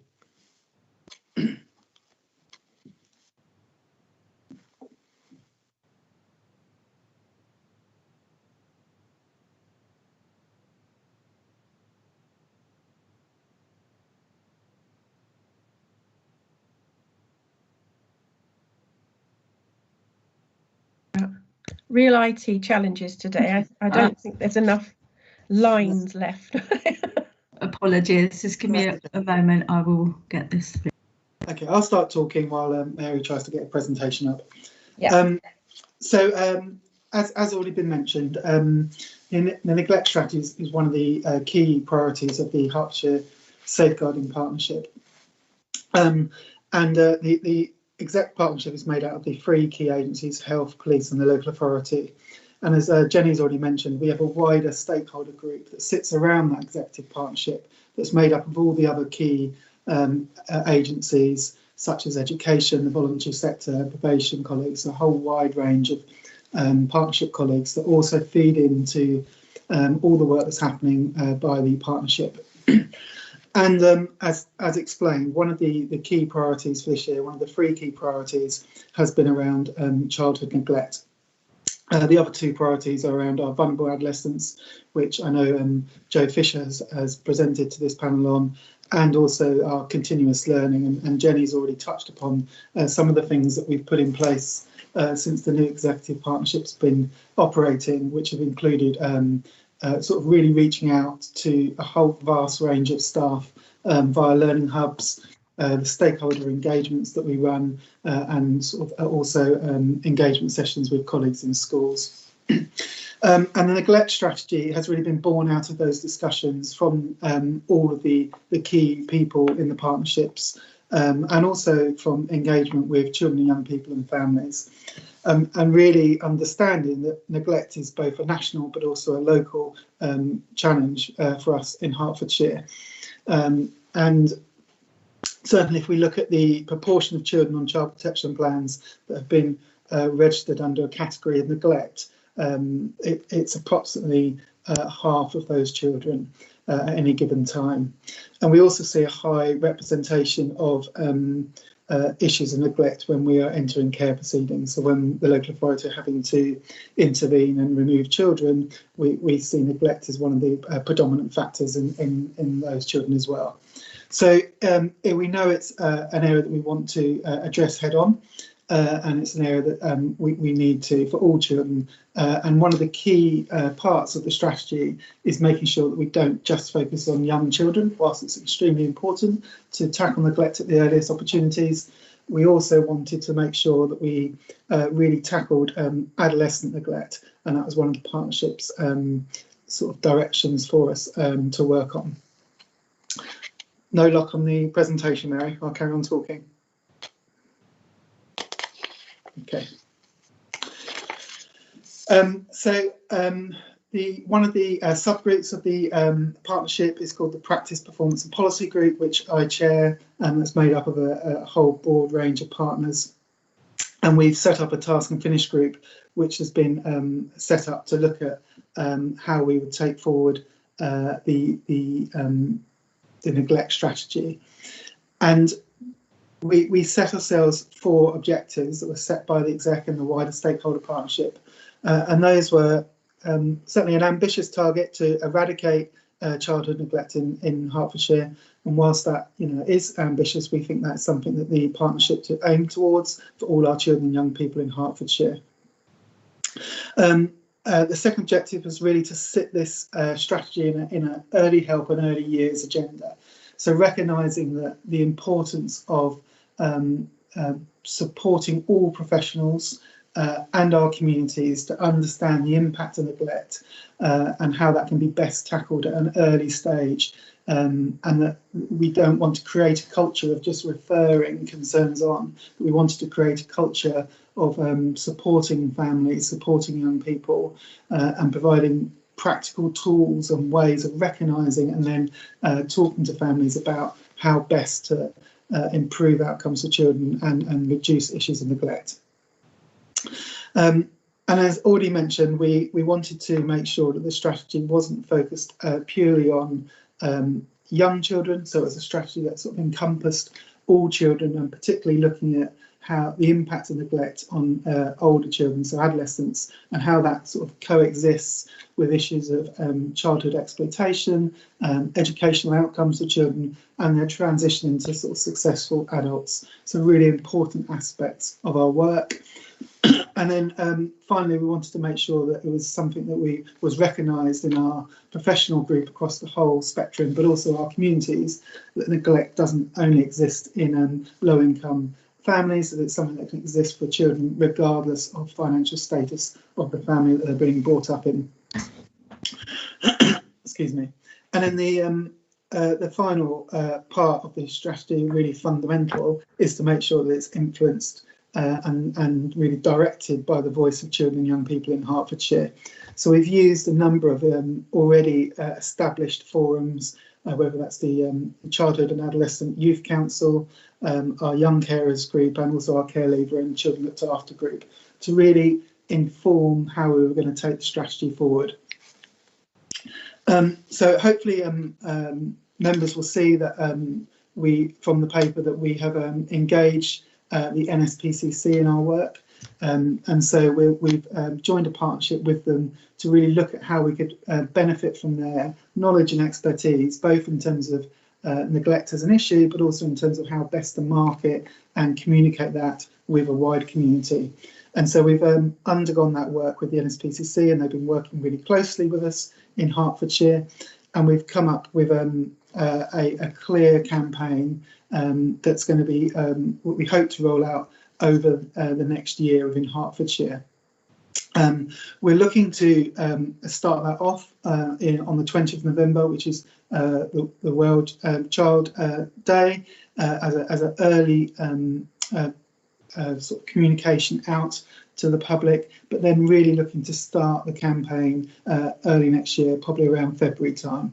And we've thought about that quite carefully in terms of the obviously the current work that we're all doing around the pandemic, and making sure that we wanted to sort of release and deliver this campaign at the sort of prime and optimal time to make sure it has the biggest impact. And the campaign is going to be led over the year in three sort of stages. Sort of a stakeholder and engagement approach with the NSPC working with us, that moving into how we sort of really engage communities with some of our sort of campaign posters and going out to communities and talking to them about neglect, and then a third stage of really working with children, young people and families. It's been a really good working relationship with the NSPCC. They've come on board with us, and they're really clear about not wanting to just deliver a national campaign, but something that's really fit for Hertfordshire and the needs of the Hertfordshire children and young people. So we're given the benefit of an organisation that works nationally, but also an organisation that's really clear and keen that they'll work specifically with the needs of Hertfordshire.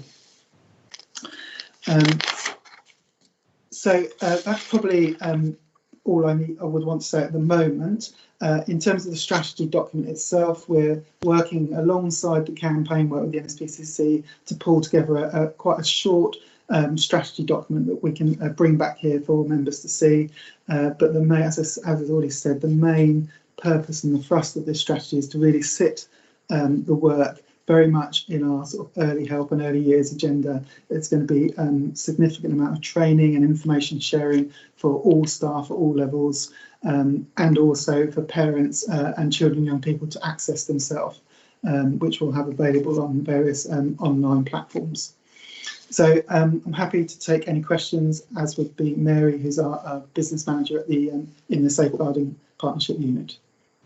Thank you, Matt. Can I just ask, this actual strategy itself, is that coming back to this panel, or will it just go on, as it were, from for approval from this panel and on to Cabinet, or will it just go straight on from the partnership, as it were?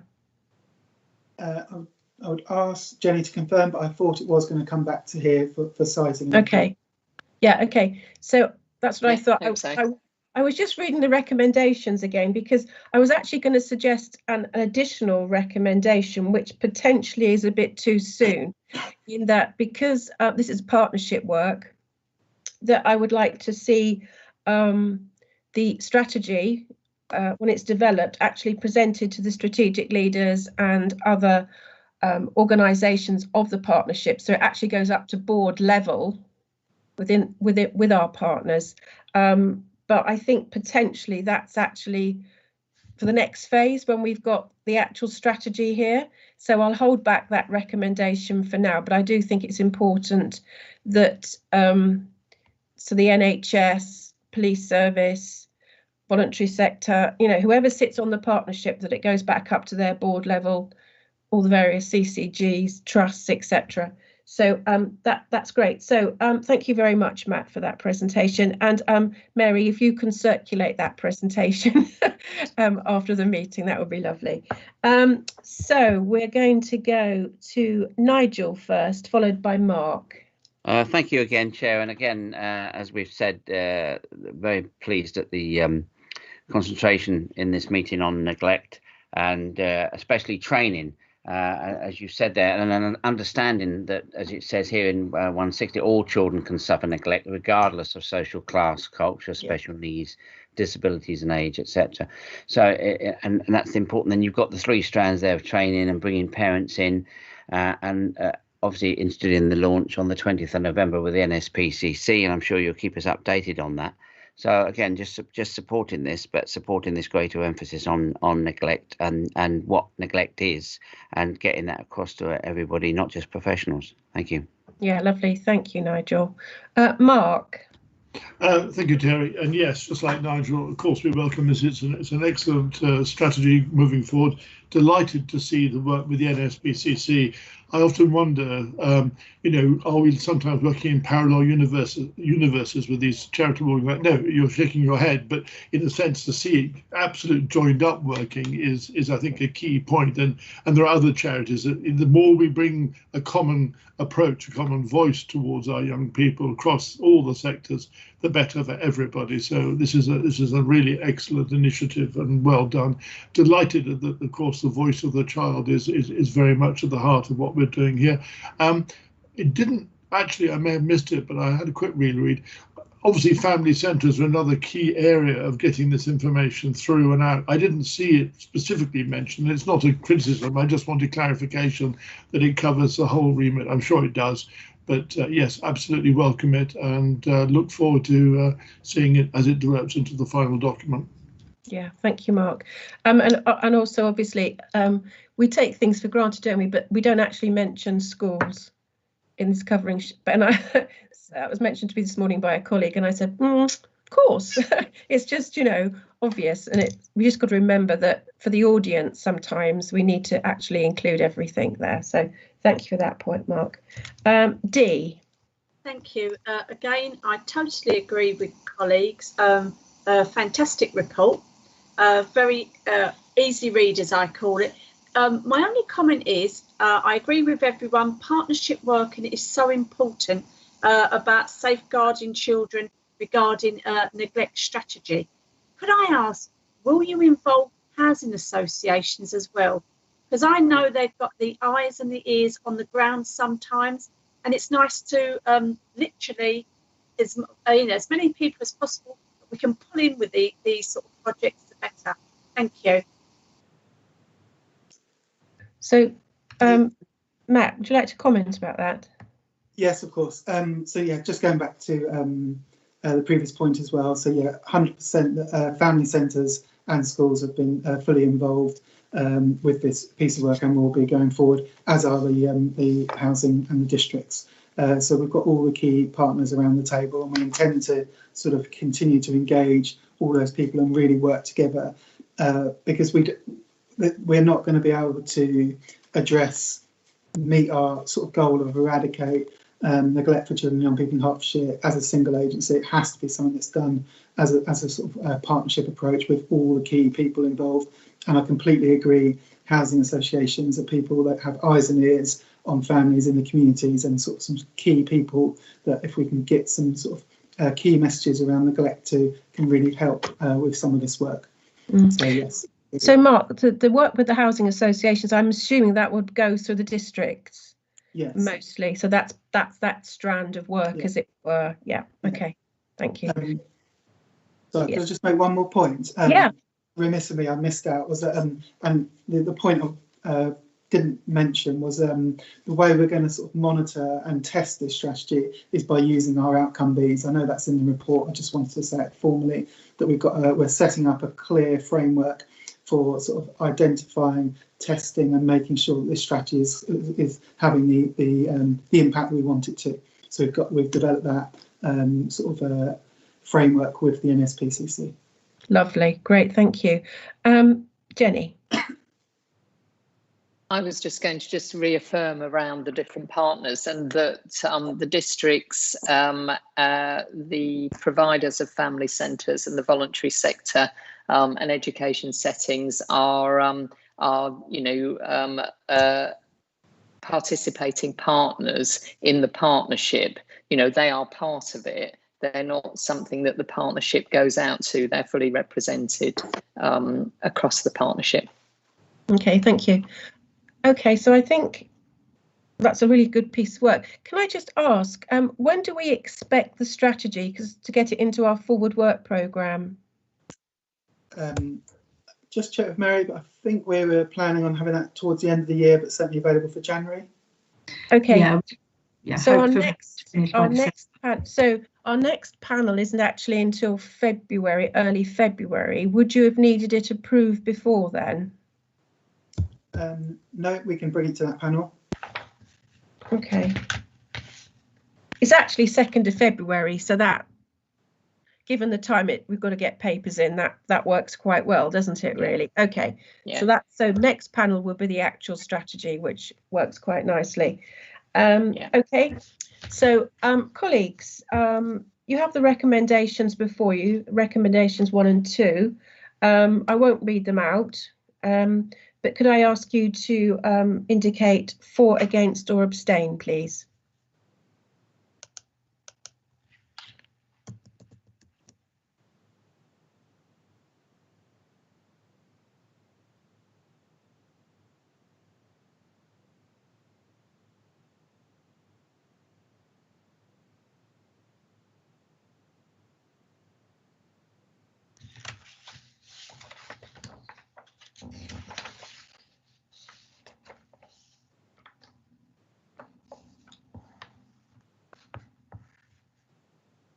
Okay, thank you very much indeed. So that's gone through. So continuing with the theme that we have today around safeguarding now, and we've got an update on strengthening the adolescent offer and contextual safeguarding. And I think I have Andy Manson, Head of Services for Young People, and possibly with George Shipman, but I'm not sure. Who have we got? Andy. Hi, afternoon, everybody, or morning, just about. Yeah, so George is in the meeting as well. George is acting head of SASH and complex safeguarding. So I have a short presentation, but hi, George. Morning. Morning. Right, so you have a presentation as well. Let's see if your sharing works. Yes, I'm crossing my fingers after the last. Yes, there we go. Okay. If you can put it onto full screen, that would be good. And could I just check, because last time I did a presentation on Teams, just my slides were moving, but not other people's. Your other oh. Andy, it's no longer sharing. It was sharing, but it's not anymore. Sure. Okay. Let's try again.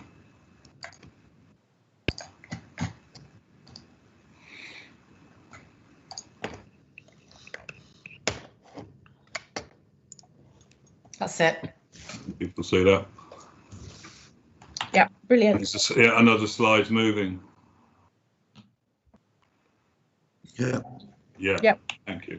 Okay, so yeah, so I'm here and George is here with me as well, which is great because George has put a considerable amount of work in over the last 18 months, 2 years with a colleague, Caroline Cook, who's now left, into the development of the specialist adolescent service, which is described in the paper. And so this is a short presentation just to show a bit of the journey we've been on, put some explanation in terms of how we're operating now, and just a few indicators of progress. So some of the headline drivers for change were around what we were seeing in terms of adolescent population, their increasing complexity that the issues that young people were facing, particularly around increasing exploitation, mental health, youth homelessness, the fact that the number of adolescents in Hertfordshire is forecast to increase by a considerable amount over the next 10 years. What we were seeing in terms of children and young people coming to care was that increasing proportion of those were teenagers, and the sort of placement that some of those teenagers were going to, where they had very complex issues, was out of county and increasingly expensive. The targeted youth support service that has now become SASH was starting to hold a more increasing number of young people on children in need plans, which required a social work response, and family breakdown, family relationships accounted for the largest proportion of cases that are open to the service. So additional drivers, so for those that remember back to the last Ofsted inspection, they highlighted two particular areas of relevance, which is consistently applying thresholds with adolescents and placement stability and the number of young people living in care outside of the local authority boundaries. And then another significant issue that we needed to address was the Homeless Reduction Act of 2018 and our responsibilities for 16 and 17-year-old young people who are at risk of becoming homeless. So just a reminder of what we mean by contextual safeguarding. Contextual safeguarding is the framework in which we locate our work, and that's it's understanding that for young people, many of the risks that they face can be outside the family home. So it's the networks they're in, what's happening in their neighbourhoods, what's happening with their peers, and obviously the risk of exploitation through gangs and county lines or online, and a recognition that parents and carers have some influence, but they don't have they can't influence all these different contexts. And so there's an importance that for those young people who are working with what they see outside the family home, those networks outside the family, but also working with the family to strengthen their ability to look after and care for that young person and to reduce the risks that they're facing. So that's the framework in which our adolescent services are delivered. So as I said, targeted youth support went through a review, refocused and launched with a new name, Specialist Adolescent Service Hertfordshire, and the use of the term specialist was deliberate, a move from targeted, because as I said, the service was dealing with many more cases from a social work, social care perspective, and needing a specialist response. It was launched on the 1st of April 2020. We had two really good events with staff, which we had a real impetus there. People were very enthusiastic and responded well to the challenges we put before them. And of course, COVID lockdown happened 2 days later, which had a significant impact on our initial plans, but the service responded really well in terms of delivering during that COVID period, in terms of a blended response to young people working online, etc. The SASH built on what targeted youth support delivered well. It wasn't that targeted youth support wasn't doing what they were supposed to do. We just needed to change to reflect the issues that are raised in the first couple of slides. We remain an integrated service delivering social care and youth justice, and it's located within Services Young People alongside YCH, YC Hertfordshire, and Safe Space Counselling and Mentoring Service. And it's just in terms of that, it's important that we see that adolescents offer as part of that wider Services for Young People portfolio, and indeed part of wider children's services as well. It's not just about what SASH does, it's how they work in partnership within the portfolio, within wider children's services, and indeed outside with our external partners, schools, districts and boroughs, and the police. So, as in the paper, this is the focus of delivery for the service.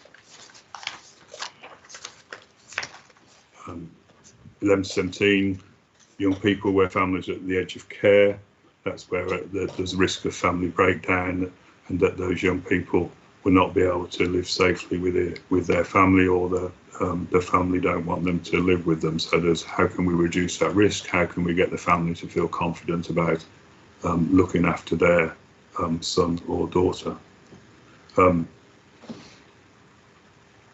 Adolescence brings change in how young people view and respond to things. They can challenge authority, they're influenced by things outside the home, they can make unsafe decisions, and home life can change as children move into adolescence. Parents can feel that they've run out of ideas or run out of patience on how to deal with the issues that young people are presenting. The sorts of things that SASH are working with is aggressive behaviour, maybe to their parents, to their siblings, to others outside the home, young people going missing from home, sexual exploitation, criminal exploitation, young offenders, their victims, and mental health support needs. And the type and level of support that we can offer is based on the individual needs of the family and young person. The young person and the family will contribute to an assessment of need, and that can lead to a support plan and action plan, which involves other partners, as I said, like school or health, other services as they are needed. And we aim to build a trusted relationship with the young people and their parents or carers, understand the issues from different perspectives, and then tailor our support accordingly. So the service structure is to show how it works. So as I said, it's part of Services for Young People portfolio. The changes that were made to YC Hertfordshire over the last couple of years have been to panel previously, and their delivery is much more targeted and can very much support either cases that we can hold as early intervention before needing to escalate into SASH, or they can work alongside SASH colleagues to wrap around some of that holistic support. The Specialist Adolescent Service has 4 area teams, as did Targeted Youth Support previously. They're the case holders. That's where young people are referred into and allocated to a worker. We also have a cross-county youth justice team, which remains as it was. There's no change there. That's still a key priority on how we deal with our most high-risk offenders. And the change for SASH is that we've also now got a county-wide central SASH team, which has been funded through an Investor Transform bid. So we have 2 years of funding to show that this new team can make a difference. And what they do is they work very intensively with cases that are held by the area team. So they can put in additional resource at different times of the week, at evenings and weekends, to really support the young person, really support the family over hopefully a short period of time, to reduce the risk, reduce the escalation, and for that young person to remain safely in the family home. It's also important to see on this slide how we work alongside other parts of children's services, and as I said, it's certainly not just SASH that is trying to meet the challenge of complex adolescence. An important part of the changes that were made were that a rapid response team was formed from residential and ARC services, and that rapid response team can respond immediately to out of hours escalation, perhaps where an issue has happened in a family, and it's maybe the police have been called to deal with perhaps some violence within the family. The rapid response team can be called in and try and calm things down in that immediate period, and then the case is referred into one of the SASH area teams the next working day to wrap around a longer term period of support. But having rapid response who can go in and deliver something immediately is a real strength of this offer. So the paper describes how we've made some progress, and this is just some headlines. So reflecting back on our thresholds and our expectations of Ofsted and other reports about ensuring the right young people become children looked after, or only the right young people become children looked after if it's safe for them to remain home, by increasing our support at home and in the community and responding quickly to escalation. And that's the model that I've just described of SASH and rapid response.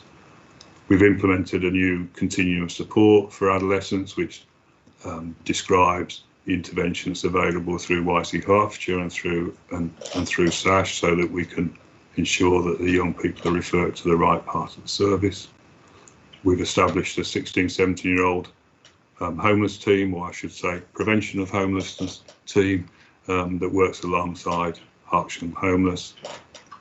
We've strengthened our multi-agency risk management processes, and we've just also strengthened our management and supervisory processes so that we can provide appropriate support to our teams and colleagues, because there's no doubt this is stressful work for our adolescent practitioners, our social workers. They're day to day, they're dealing with some quite very challenging situations and quite distressing situations with some of the young people and families they're working with. So it's really important that we have good support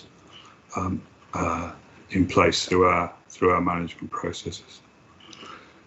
We've a key thing with respect to Ofsted was that we strengthened our application of thresholds, and that's the where we hold young people. So if a child in need plan is held by a social worker, it has a clear expectation in terms of its timescales and delivery, and the number of child in need cases held by the service has gone up 64% in the last 12 months. So it reflects the complexity of young people we're working with, but it also reflects an application of consistent thresholds. Child exploitation is obviously a significant issue for the service, and we've now got hazards that can indicate if a young person is at risk of child exploitation. The number of young people with a hazard has increased by 37% over the same period. Interestingly, during the COVID period, those with a hazard for criminal exploitation decreased considerably, but we expect that to build back up again. And just a couple of things we're working on now. We're developing an adolescent hub, which will enable us to make sure that the referrals into the service are allocated to an appropriate threshold to our teams, and that hub will also look at cases of exploitation and work with the police on developing our response to that work. And linked to that is a review of what we call our child exploitation panels, to make sure that not only are we looking at child sexual exploitation, but we're also looking at other sort of types of exploitation as well, so child criminal exploitation. And we're working with partners there, including the police and health and our district and borough colleagues, to have a structure in place early in the next year. This graph is within the paper. I'm just highlighting it again because what it illustrates is the number of young people entering care over the first 2 quarters of operation of SASH compared to the same period last year. And what this shows is a drop in cases in Q1 from 21 to 12, from 23 to 17 of young people who entered care. Now, no doubt these figures have the potential to be impacted by COVID-19,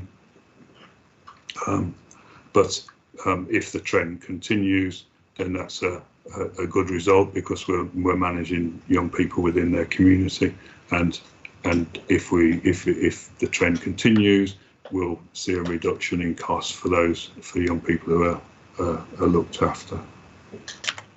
And finally, I just want to end with some feedback. There's quite a nice piece in the paper which I thought was a lovely response, a thoughtful response from a parent who'd received the support from SASH, and these are just snapshots of another 4 bits of feedback, which I think for me highlights some of the work that the teams do. So that I like that it involved my mum and sister. So it's about rebuilding, repairing relationships. They like the way the worker didn't blame them, so they can start. They don't start from a position of blame. It's about how can we work together to achieve a successful outcome. That the young person felt that the help was there on their terms, and the impact that it had on them, reducing risk, and the fact is here reflecting on COVID that they felt that the worker was always available, and they found a way to deliver what was needed given the restrictions of the pandemic lockdown.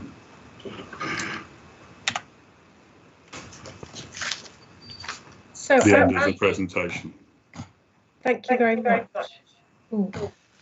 Can I ask you to turn the microphone off, Andy, while I'm speaking? Sorry, I'm echoing, aren't I? Is that better? Yes, thank you.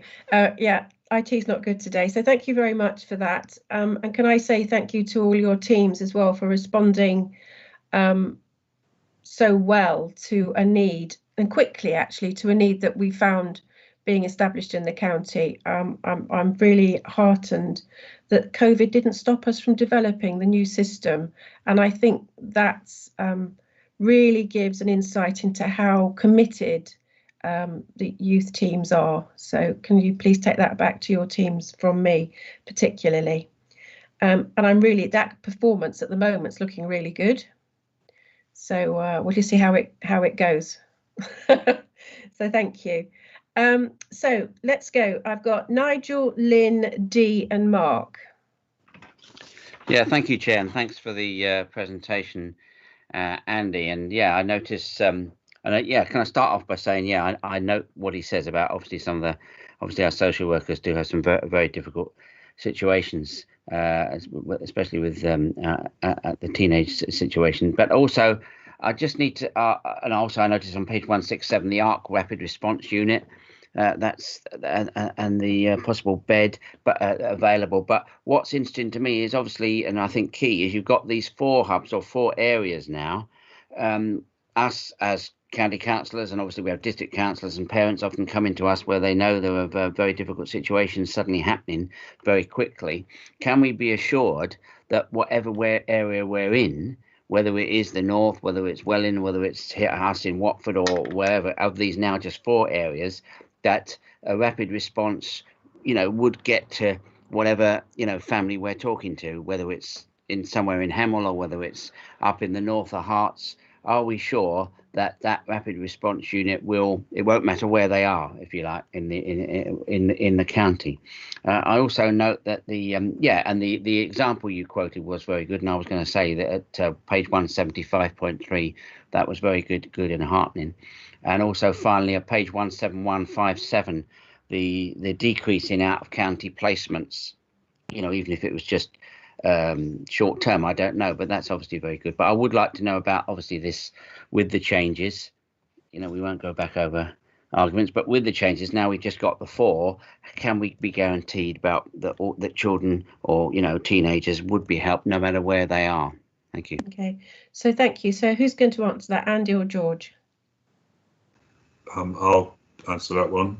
So thanks for your comments. The 4 area teams is the same as the Targeted Youth Support had 4 area teams, so it's the same structure. What we've done is put in the county-wide team, which gives additional capacity, and they can work anywhere and expect it to work anywhere very flexibly across the county.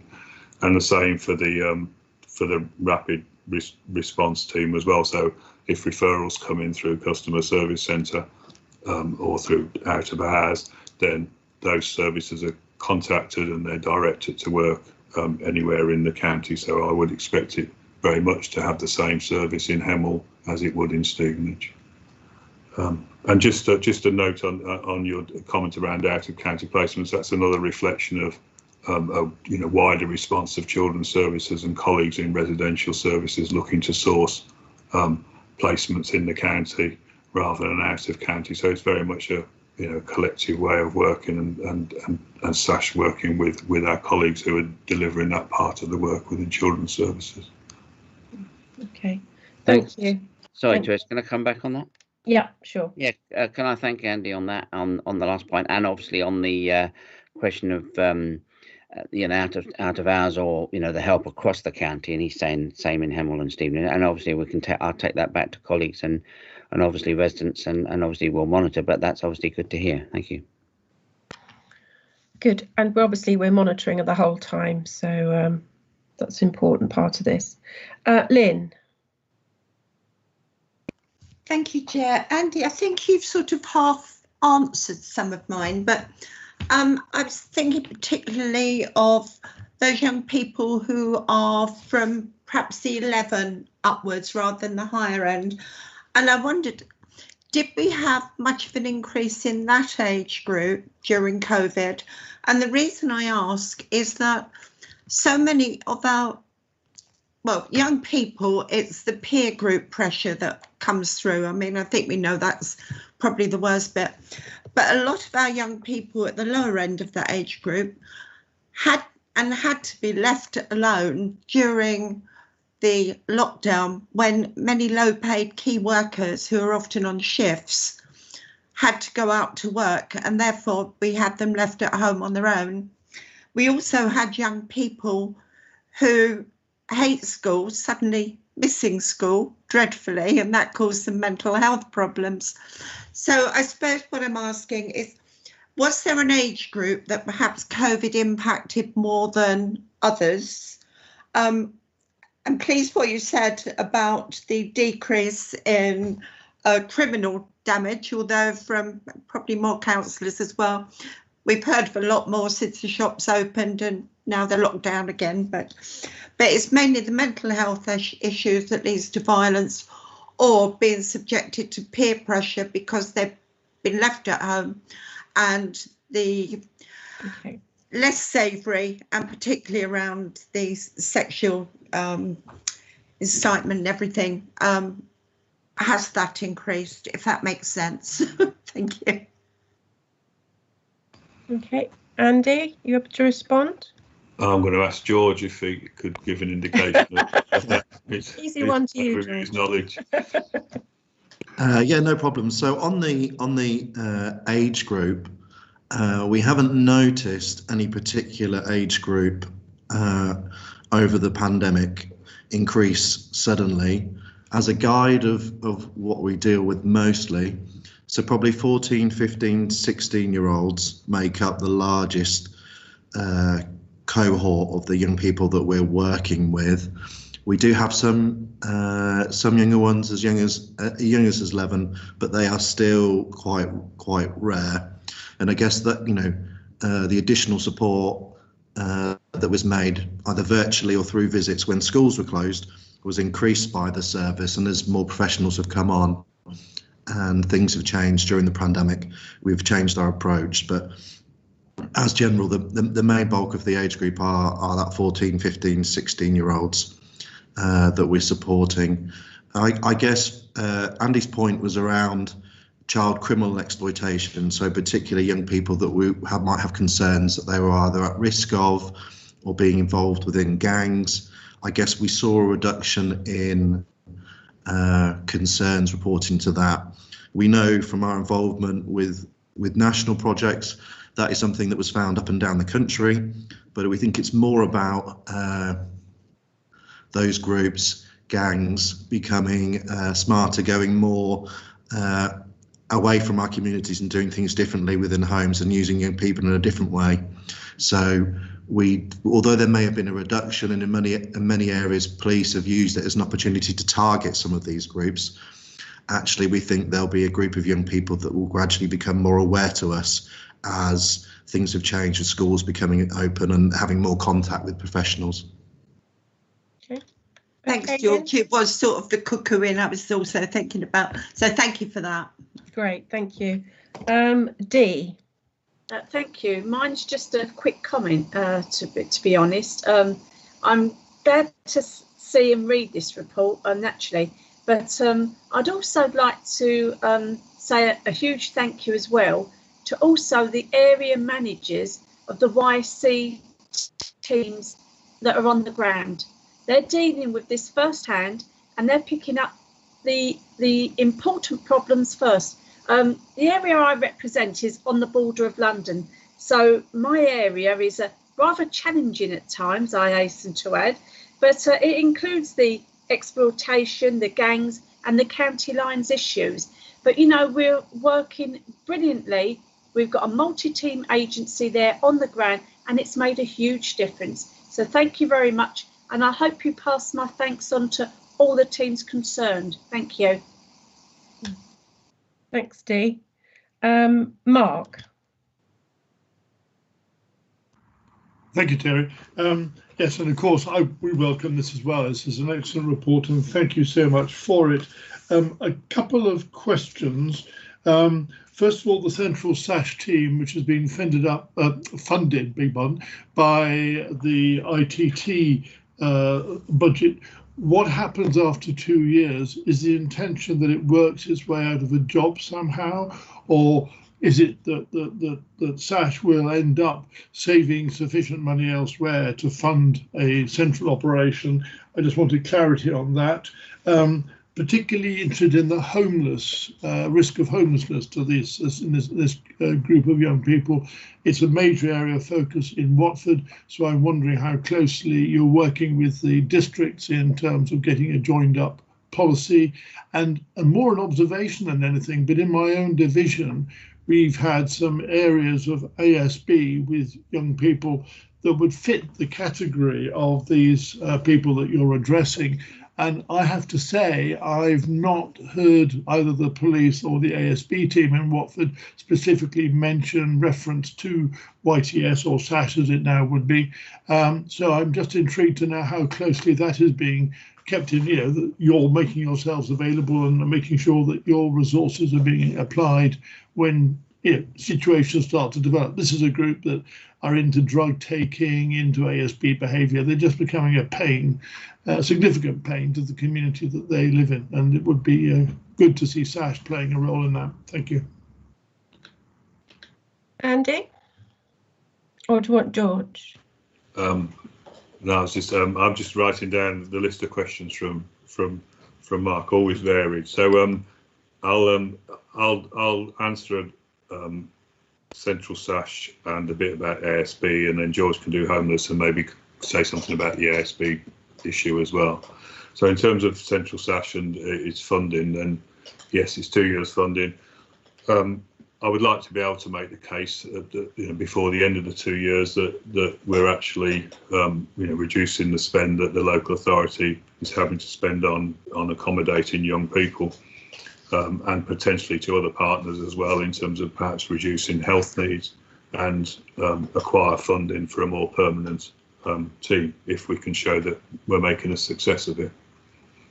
In terms of social behaviour and what's happening in Watford, so in terms of the specialist adolescent service, well, it would be individuals of the most concern who would be referred into children's services for response from specialist adolescent service. So I don't know if some of those individuals have been referred, but both YCH and SASH have links into the local district and borough community safety partnerships and their structures, their joint action groups, or wherever they call them locally, so that those young people are being discussed and talked about. There was, I know that YCH put on a programme of street-based youth work over the summer period and delivered a what they call a positive alternatives program, which is for those on the cusp of or risk of criminal behaviour, and they were delivered in all the districts. And I suspect that some of the referrals into that program will have come through borough colleagues or police colleagues highlighting them to the service. And what I was talking about in terms of our multi-agency panels and how we operate in a contextual safeguarding framework is that we would want those panels to look at locations and places where young people are either carrying out criminal behaviour or at risk of criminal exploitation, so that we can work with colleagues at police and the districts and boroughs to either work with individuals or to disrupt what's happening in that location and that place. So I would expect some work to be happening there, but I would also expect our capacity to work effectively with colleagues on those very issues to expand as we move through the next few months. Okay. George, you want to take homeless or anything? So on the homelessness, so I think we work really well and really closely with our colleagues across the county. So one way we do that is we have a strategic partnership accommodation board where we meet with all relevant partners around housing. Through that, we have a joint housing protocol, which has recently been reviewed and looks at 3 elements. So 16, 17-year-old homelessness, the transition for support from young people in care into care leaver accommodation, and also looking at intentionally homeless families and looking at those 3 areas. We also have operational groups, so those operational managers within children's services and housing colleagues also meet regularly, both county-wide and in local areas, to discuss, whether there's local issues and other challenges, and also to share good practice. So I think that has been working quite well, and I guess it touches on some of the bits in the presentation about some of the changes and support we've made, particularly around 16, 17-year-old homelessness. Just touching on some of the points that Andy made, I'm very confident that our central SASH team will prove to deliver, both an excellent service, and some of the feedback noted are from that team that's only been in place now for a couple of months, but also make an impact on what we're spending through a reduction in young people coming into care. And I think, again, touching on the antisocial behaviour comments, I think the continuum of support that, again, Andy touched on in his presentation, those young people could be supported perhaps by YC Hertfordshire. And again, if they met a threshold, it could be support through SASH, whether that's through being dealt with by the police and needing a response from the youth offending element of our service, or whether that's through social care support. So I think the support's there, and I think it's generally well known. Our area managers in particular, both in YCH and within SASH, engage in many community forums with partner organisations and district councils. So I do believe that it's quite well known. Yeah, I think it is, and in my own locality, I know that the youth teams, as it were, go out with the police when there's gatherings, etc., and try and break it up or whatever, or take the young people home, which is usually the most impactful. Yeah, can I just add also on the housings angle, we also work with the third sector, don't we? So we've got for emergency housing, we work with Hearts Young Homeless, I believe. And do we still work with YMCA? So we've got all sorts of offers for those young people. Am I correct in saying that? So I think it's important. It's just like with sort of children in care, fostering adoption. We've got a whole range of ways of bringing children back, as it were. So we do the same with housing. Is that correct? Yeah, no, that's correct. So our dedicated homelessness social workers within the service are co-located, or would normally be co-located with colleagues within Hearts Young Homeless, and that's part of the offer around the Homeless Hub, which is Hearts Young Homeless and YMCA working together. So yeah, we work really closely with them. Excellent. Thank you very much indeed.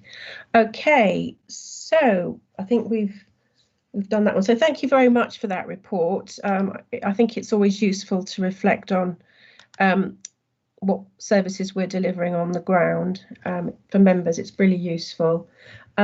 So the recommendation is that Cabinet Panel is asked to note the content of the report and support the action taken by officers in the creation of SASH and continuing its priorities. But I think we do that very much so, and look forward to hearing a bit more perhaps in the next 6 months. So thank you very much indeed, guys. Thank you.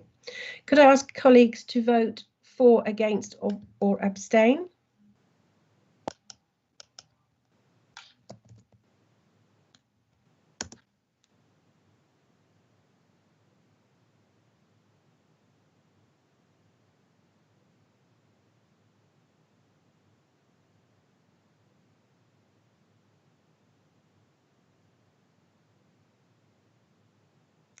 Okay, so you've got lots of excellence for your report there. So there we go. Thank you very much. That's been agreed. Thank you very much indeed. So we move on to the last item on our agenda, which is not specifically children, but it's one of those areas that young people are really concerned about, along with mental health, and that's climate change. And this is a report that's going to every panel of the County Council, so that every member has an opportunity to comment. But obviously today we are trying to focus anyway, if obviously you can make more comments, and you can make more comments to Julie offline on those children's service areas. Education, you'll have an opportunity at education to comment, but obviously you can comment again today. But anyway, Julie, over to you. Thank you very much. So Julie is our new head of sustainability. Well, not so new, but quite new. Thank you. Yeah, thank you very much, Chair, and good afternoon, panel members. Excuse me. As Terry said, I'm the head of sustainability. I've been in post since 1st of April this year. I've got a very short presentation to share with you because it is a very comprehensive report that we have prepared. So you have the panel paper, very comprehensive report. You also have Appendix A, which is the Sustainable Hertfordshire Action Plan, and you also have Appendix B, which is a version that we hope to put on the website. And as Terry has already said, it's very important to note that this paper is going to every single Cabinet panel because it has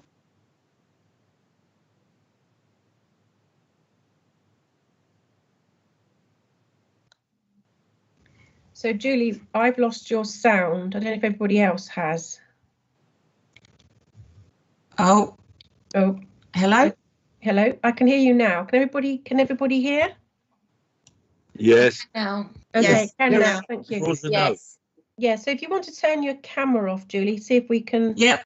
Okay. No problem. I will. I've turned all of your cameras off. I beg your pardon for doing that, but I've turned all your cameras off. I'll turn my camera off. Okay.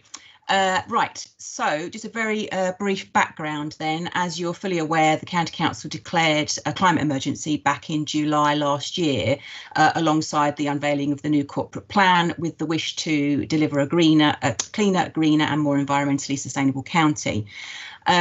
We prepared a scope for how we were going to deliver the strategy itself, and the Sustainable Hertfordshire strategy was written over those months and was approved at Cabinet in this March.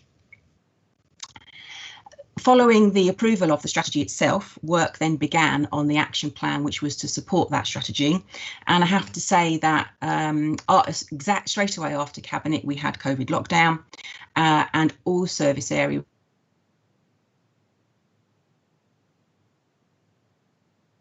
from officers in pulling together all of the actions to be able to create the action plan that you've got in front of you today.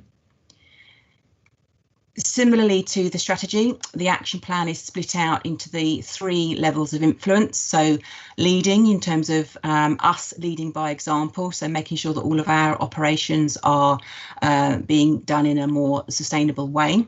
Enabling, ensuring that our policies and programmes that we implement are enabling of others to make changes and commit to climate change issues, and then inspiring, because we recognise that we have a population of 1.2 million people, and hopefully the work that we're doing can inspire them to act as well.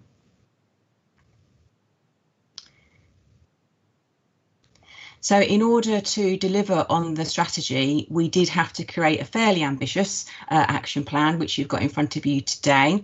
And we had a lot of actions put forward. Approximately 400 individual actions were put forward first off, and they have been consolidated, coordinated and rationalised down into the over 200 actions that you see before you now.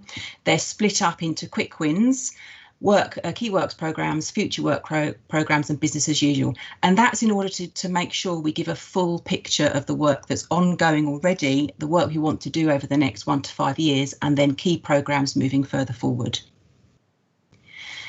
It also identifies 19 key actions that are highlighted, and those have been highlighted because we need to do those actions in order to continue to prepare and have evidence bases and baseline work to then deliver the subsequent actions. And each action has been separated out into a proposed lead portfolio area, and this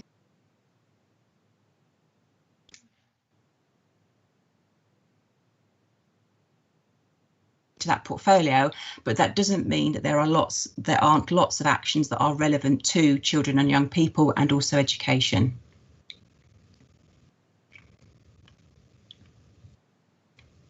So specifically related to children, young people and families, and also relevant to education as well. We've talked about reviewing transportation arrangements, looking at new children's homes and all new builds across the estate to make sure they are at least considering the options of carbon neutral, procuring 100% renewable energy for all buildings that we are the bill payer for, encouraging and engaging early years and childcare to deliver and promote sustainable behaviours. And obviously we need to do baseline work to be able to push forward the other actions that we're trying to push forward. So in the action plan itself, you do have specific lines that are attributed to Children's Services portfolio area, and it is appreciated that these are very relevant to schools at the moment. But if we deliver all of these particular actions through the schools, then we can then demonstrate and share best practice to then deliver to other service areas and other HEC estates, for example, assets, for example, children's homes. So although they do specifically schools at the moment, they do have wider implications for moving things further forward. So as I said, a lot of the actions are relevant to every single service area. So there will be lots of actions that are highlighted within the plan that will be relevant to children's services and certainly to children and young people and families, and also the social care settings that we are responsible for.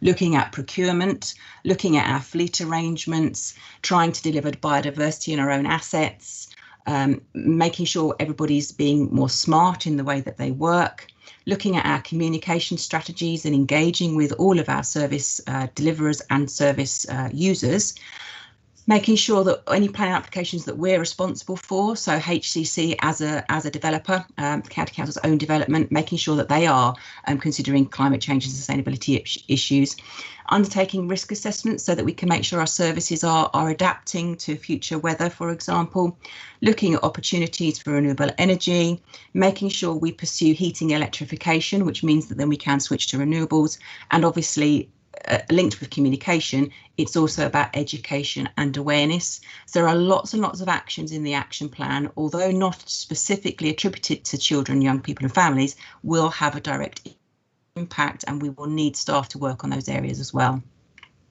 So we have already taken the action plans through the internal process in terms of officers and chief officers. The action plans are now going through every single cabinet, and that's really to give all of the members an opportunity to view all the actions and to comment on them and to provide us with their comments and feedback. And we hope that after all the panels have happened, we'll then take it through Cabinet and County Council in December. So that's the process we've gone through so far, and you have key recommendations set out in the report. So I welcome any questions or comments, and then the chair can go through the recommendations. Thank you, Julie. I lost some of the sound some of the time, but hopefully nobody else did. But obviously there might be some questions around actually what did you say, but I think we're there. So colleagues, are there any questions for Julie? Can I just say, Julie, thank you again. You're another service actually that we've had today give a report to us that didn't let COVID stop you, and I think that's really, really good, and thank you to your very small team for keeping going. So has anybody got any questions or comments on this particular report? Can I highlight one of the recommendations, which I'm looking for you all to agree on, is that there's some funding there required to run a pilot scheme to review the options for moving heating in schools towards electrical options. That's really, really important. The work with schools will be essential for the county's carbon commitment. So, Graham. Yes, thank you, Chair.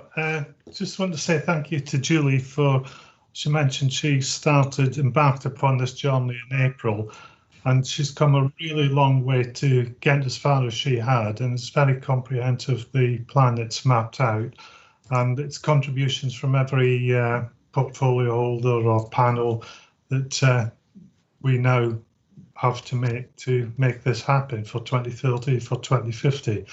A lot of work in, and it's now up to others to realise Julie's ambitions or aspirations. Thank you.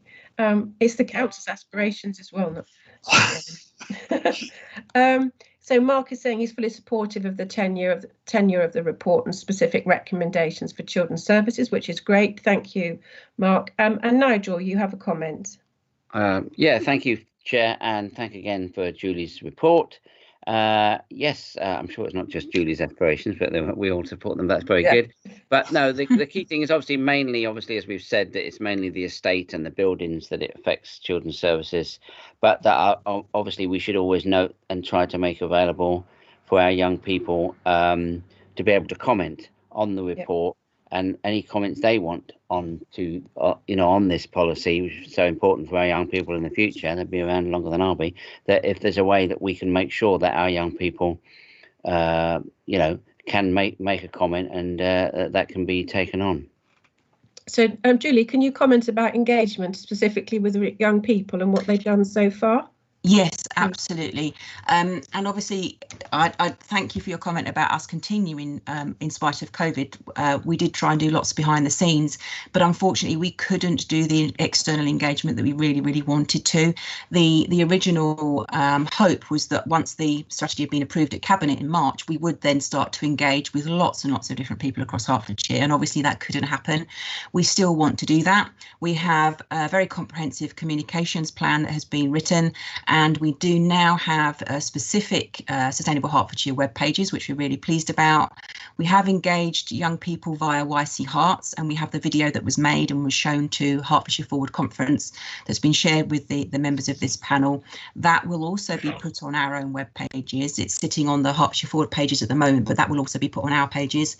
And we also now have dedicated comms support from our communications team. So we are very much working up and gearing up to start really, really pushing this out towards as many channels as we possibly can. We still would like to engage very much with schools with regard to young people, but that is being put on hold at the moment due to COVID. So we are looking at other mechanisms and other avenues, and one of those will still be YC Hearts. We also have the staff engagement events that we're rolling out as well. So really fantastic comms plan that we had to put on hold due to COVID, but we now can start gearing up to implementing that comms plan. Yeah, just to explain a little bit more the reason why we're not engaging with schools. The main reason being is that because teachers have enough to deal with at the moment, and that's the reason why we're not actually specifically targeting at the schools at the moment. So it's thought best to just let them get on with education, or but obviously it would be really good. I know within the curriculum there's a lot of work going on as well. So Anthony.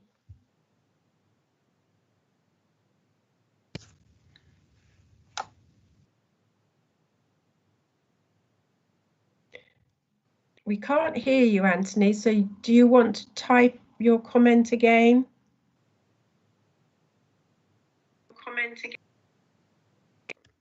Can you hear me now? Yes.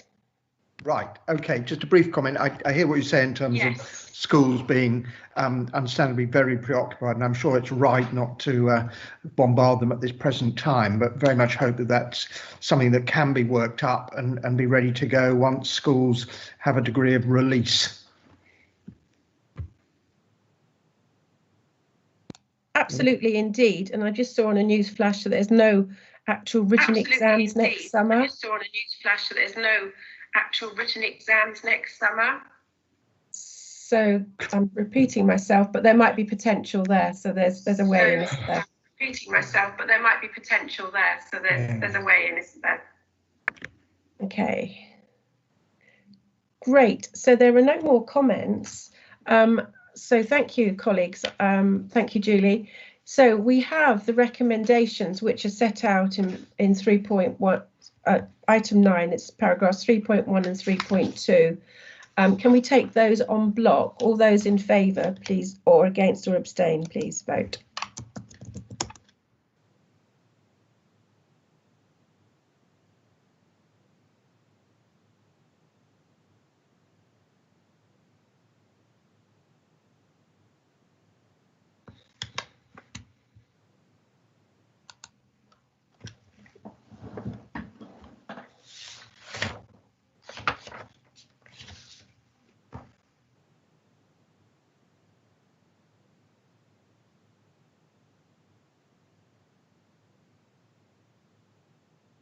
Okay, thank you very much. That's all been approved. So thank you very much, Julie. On to the next meeting, as it were. So colleagues, that brings the end of our agenda today. Thank you very much for your perseverance. There was quite a lot to get through, and I'm really grateful for your comments. There's a lot of reading beforehand. So again, thank you for that. Our next meeting is on the 2nd of February, 2021. So can I be the first to wish you a very happy Christmas and a very healthy new year, I hope. So thank you very much indeed. Thank you. Thank you, Terry, and to you. Thank you. Ditto, Terry. Thank you. Thank you, Terry. Thank you, Terry. Thank you. Bye. Thanks, Terry. Thank you. Keep safe. Thank you. Bye. Keep safe, everyone.